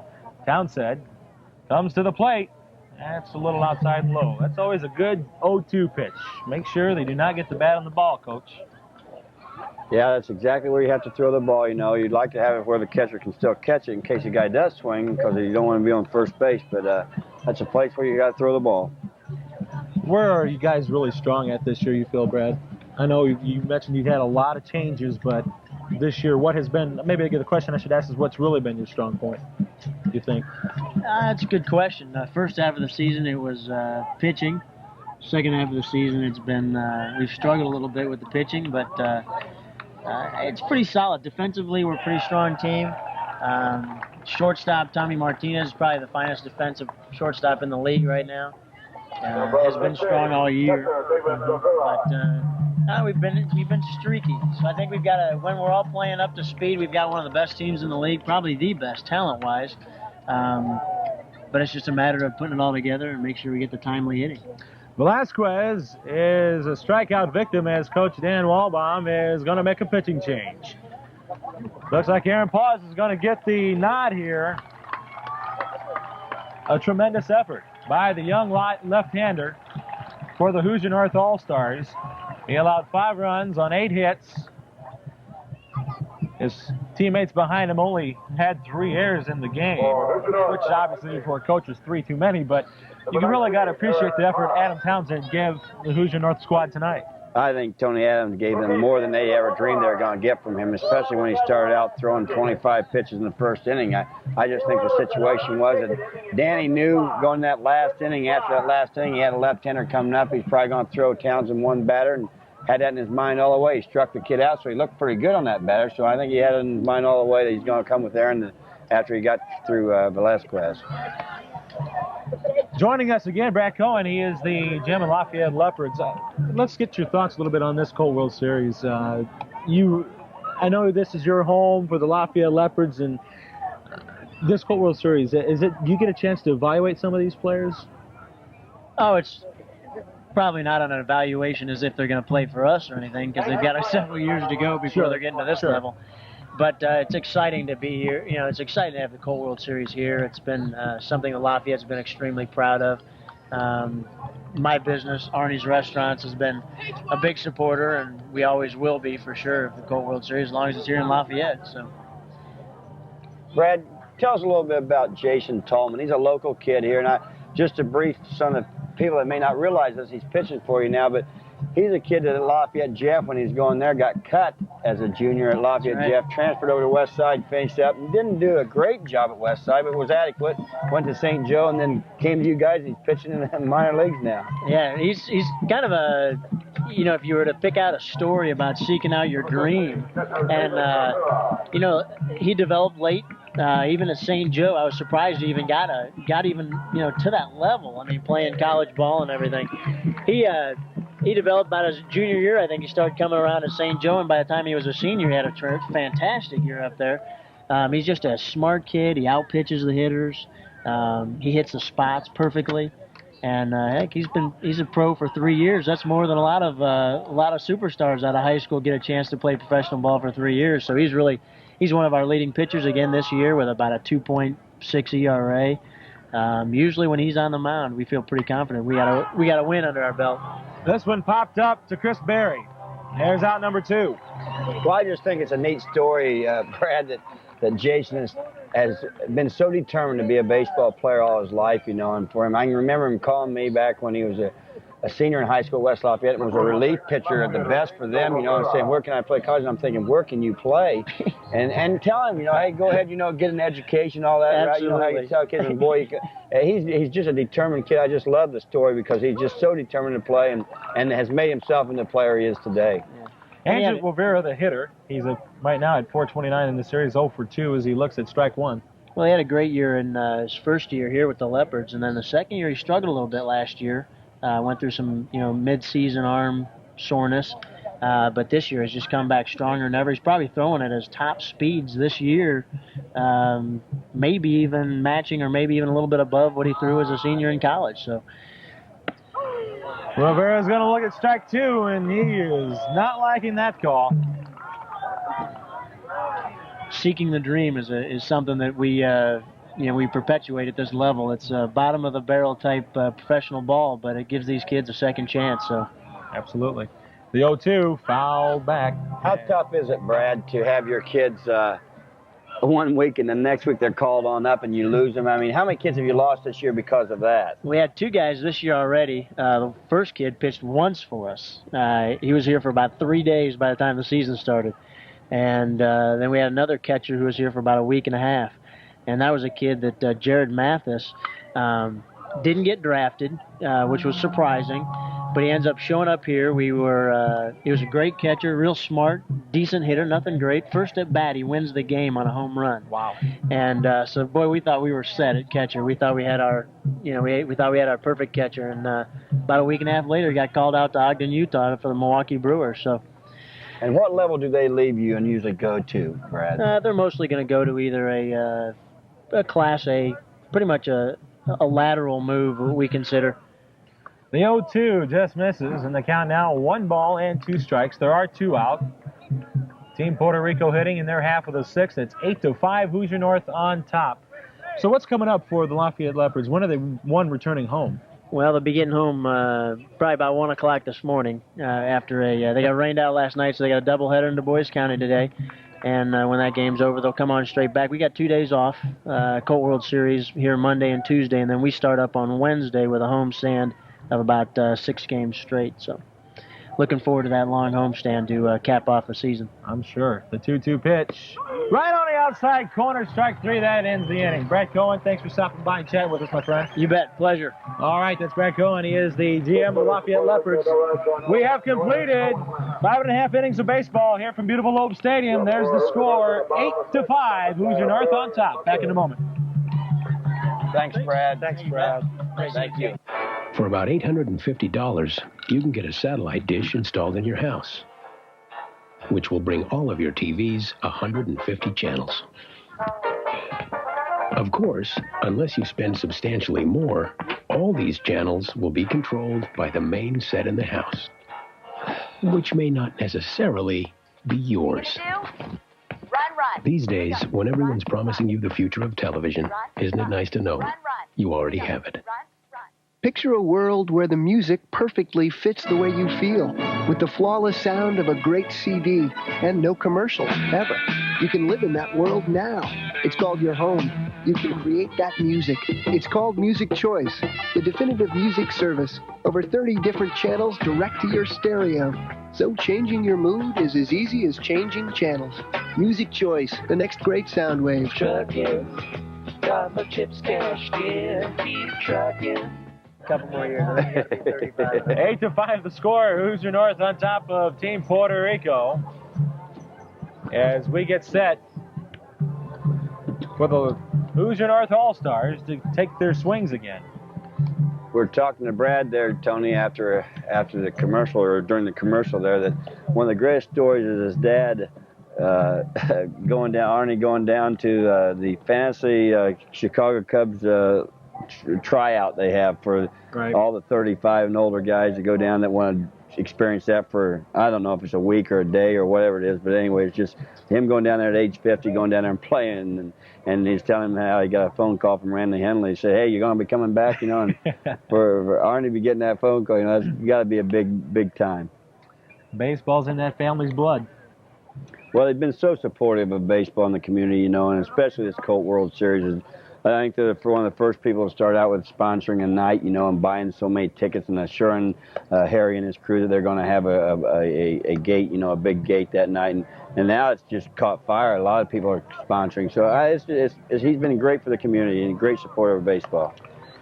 I'm not so sure he knows what he's talking about when he's for the Cubs, because I told him before he should be a Yankee fan. But anyway, there's a lot of those Cubs fans. The ex-mayor, really, he was a big Cub fan, still is, and be nice to see those guys win something for those guys. I agree, because I'm one of those diehards. Omar Orsini still on the hill for Team Puerto Rico. It'll be McIntyre, followed by Barry and then Musser, as Team Puerto Rico is going to have an infield chat. Why wasn't this done beforehand? Because they're only at 3.5 hours right now, and they got to just stretch it to 4-hour game. We'd be remiss if we didn't say something about Aaron Paws coming here and retiring the 2-batter. He did a nice job on the 2 kids he faced. He faced Rivera and Hernandez and did a nice job with them. And now he's going to come back the next inning and finish up the game, hopefully, here. And did a nice job of throwing the ball. Well, now the coach of Team Puerto Rico is going to go out and have a chat with his right-hander, Omar Orsini.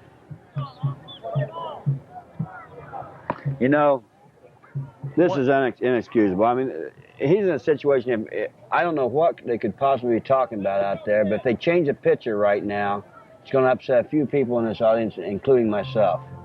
The guy hasn't thrown a first batter yet. Well, they won't change pitchers here, as Omar Orsini's staying on. They got one warming up in the bullpen. That's got to be an appearance. I mean, he's already made his first appearance here because this game's supposed to be starting. He's delayed it. So that's got to be an appearance. The next time he goes out, has to change. I don't even got this pitcher on my roster. Step ahead to Ricardo Fabini. And now the catcher is going to have a chat with the pitcher. Absolutely ridiculous. Open umpire says, that's it, come on. And now they see one of the head coaches down there, getting toward the Puerto Rico's bullpen. You know, first of all, you'd think you'd have the foresight if you're going to bring somebody in to get him down there and warm up when the other team was or when your team was at bat. So McIntyre against Orsini here. Orsini misses, ball one. Beautiful. And guess what, folks?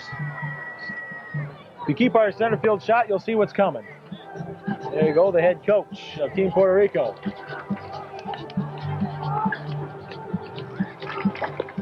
In the meantime, McIntyre. Now they got to bring a new pitcher in here, Tony. I mean, I don't know what we're waiting for. The guy's got to come in. That's a second appearance. And they will. It'll be Ricardo Fabiani. So Fabiani will be the new pitcher. He has already pitched one inning for Team Puerto Rico. He allowed 2 hits, a run. It was earned. When we come back, we'll hopefully get set for the first pitch from Fabrini. It's 8-5, Hoosier North on top of Puerto Rico. Back in a moment.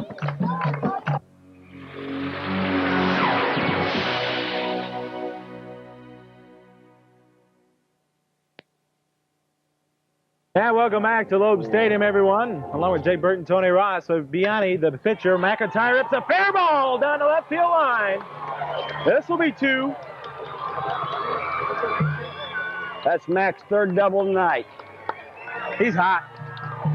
He is hot.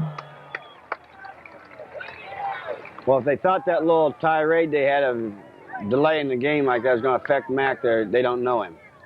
He's not going to be a victim of that. He's McCutcheon blood through and through, huh, Coach? Yeah, I think he's got a little bit of blood, McCutcheon blood in him. I think anybody in the community would realize that, hey, this has been long enough. Let's get up there and hit the ball and get it going. Chris Berry will stand in. Chris has walked twice and struck out. A let-up, misses outside for ball 1. Boy, McIntyre's really got to be feeling comfortable at second base tonight. He doesn't have 1, he doesn't have 2, but 3 doubles for Mac. The 1-0 right there on the corner. He probably realizes his number of bats this season is going to come to an end pretty soon here because the Legion's out, and he's only got 1 more level here to play. 1-0, 1-1, lifted down the left field line and toward the ground crew. What a catch! What a one-handed catch by the driver there. You see it. Nice catch. That's Brad Zitney. Yeah, that's right. Nice catch, Brad. 1-2 in the meantime to Barry.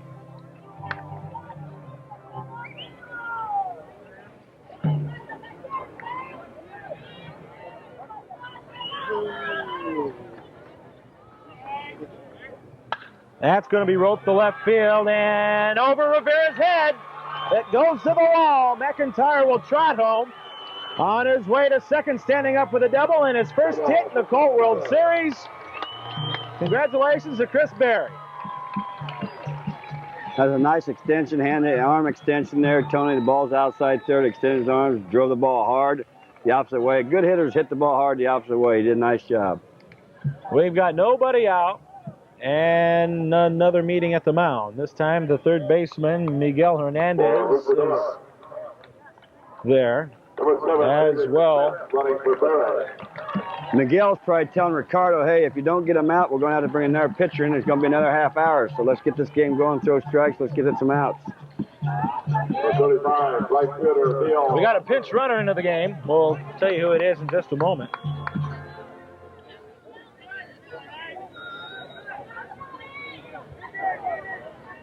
The hitter now, Neil Musser, jammed him, and that might be heading for a truck. Just out of the reach of him. To be honest with you, Ricardo's coming in facing Mack and Barry and Musser are 3 pretty good hitters to have to face right off the bat. With, I don't think he got fully warmed up in the bullpen because they didn't send him down there to get enough pitches in. I don't think he's really ready to go yet.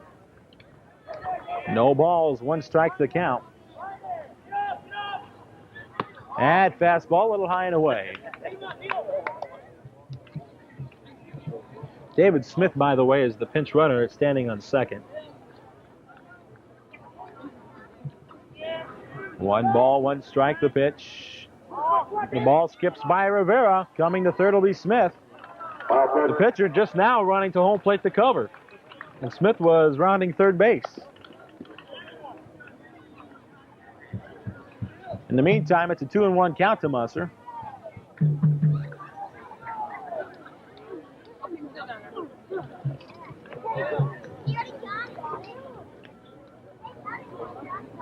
You know, the worst thing about this game's going so long and dragging out so much, Tony, is the fact that both these teams have to play tomorrow. Yep. The other teams are probably in bed right now sleeping.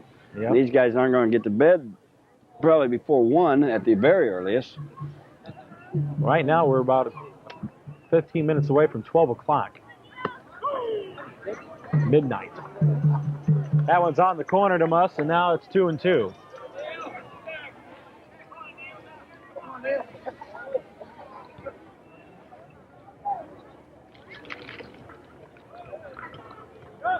Two-two pitch. Little tapper down the first base line. That'll go foul. And again, this Cox programming reminder, you can follow the Colt World Series baseball action on CXTV 13 Sports on our tape delay telecast. Tonight's game will be shown the following afternoon at 1:30 p.m. So catch exciting Colt World Series baseball right here on Cox Communications. Of course, that all varies on whether or not we'll get this game done before we can get it on the air for you.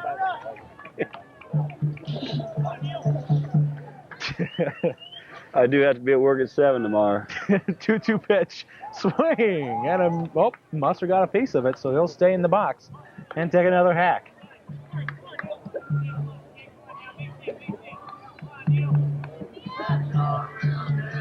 You know, you couldn't see any open seats in the first inning. You could. It was packed, wasn't it? You could not. Now it's wide open. 2-2.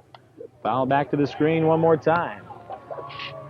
David Smith, he is the runner on third base. There you see just partial fans still here. They had 2,600 in attendance tonight. There's Smith. 2-2. That just a little outside. So now the count full 3-2.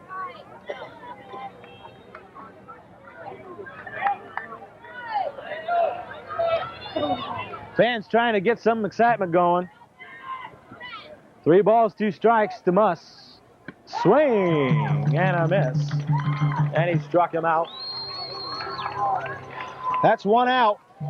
That'll bring up Patrick Lowry.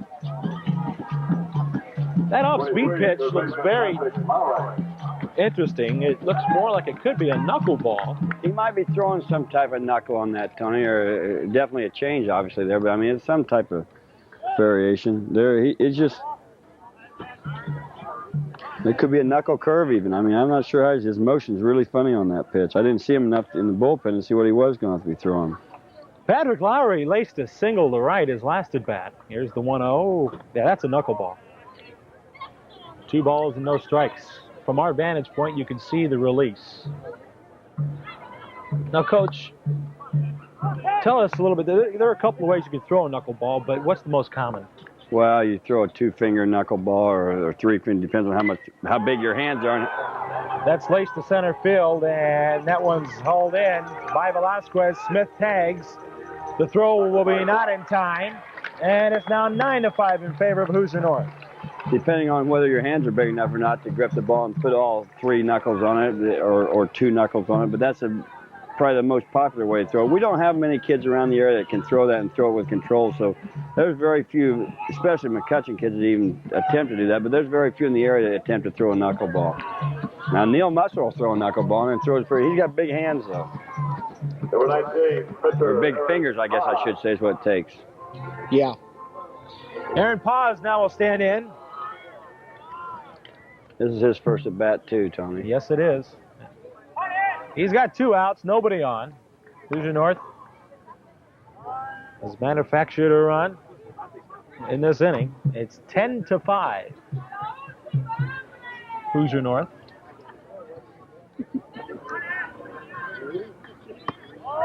And the first pitch misses, ball 1. I suppose the one disadvantage of Hoosier North winning this game and Puerto Rico losing means Puerto Rico is going to be playing that first game tomorrow night. We won't get started till about 9 for this game, for their game tonight. Pause hits this one high into right field. And Encarnacion camps under to make the catch.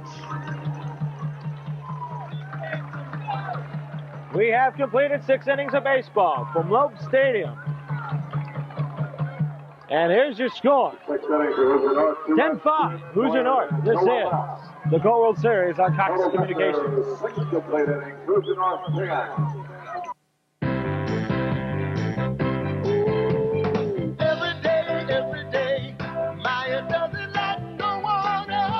They have sale prices on top of their everyday low prices. The produce is always fresh. Getting a battery charger for motorcycles. Just bought a toaster for my daughter. Tennis shoes. Hammers, nails. You can find just about anything in here. I love your sales. You can't beat it.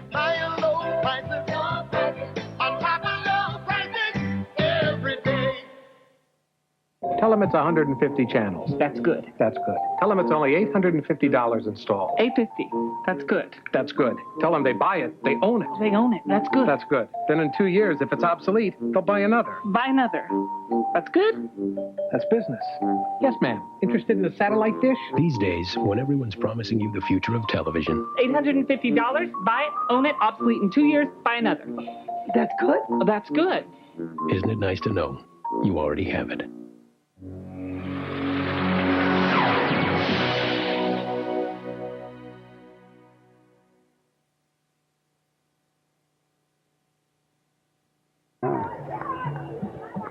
Miguel Hernandez stands in. And he quickly has a 2-ball and no strike count to him. 10-5 the score. Sponsored by Sam's Club. Hoosier North on top. Pitch by Paz, rocking it down the left field line, foul.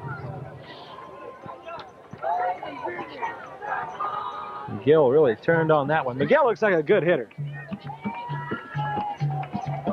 Even though he's grounded out, walked out, took himself out of the bat when he struck out in the 5th inning.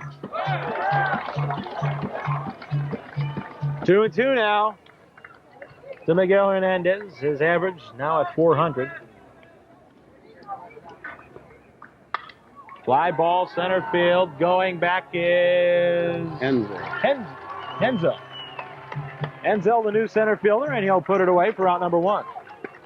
Yeah, they made a change there. I don't know where Matt came in. Just defense for this inning, I suppose, there. Yep. Looks like Waller's moved over to left.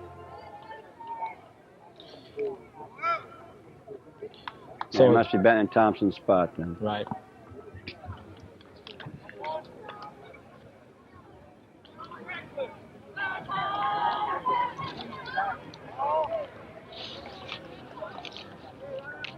The hitter now is Jose Hernandez, and he has a 1-ball and no strike count to him. Base is empty. 10-5 Hoosier North. That was a ball. 2 balls, no strikes now.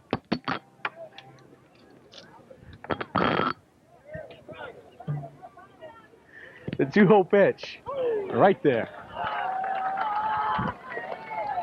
Now, if you break our equipment, Jake, you're going to have to buy it now. I just want to tell you that. Okay.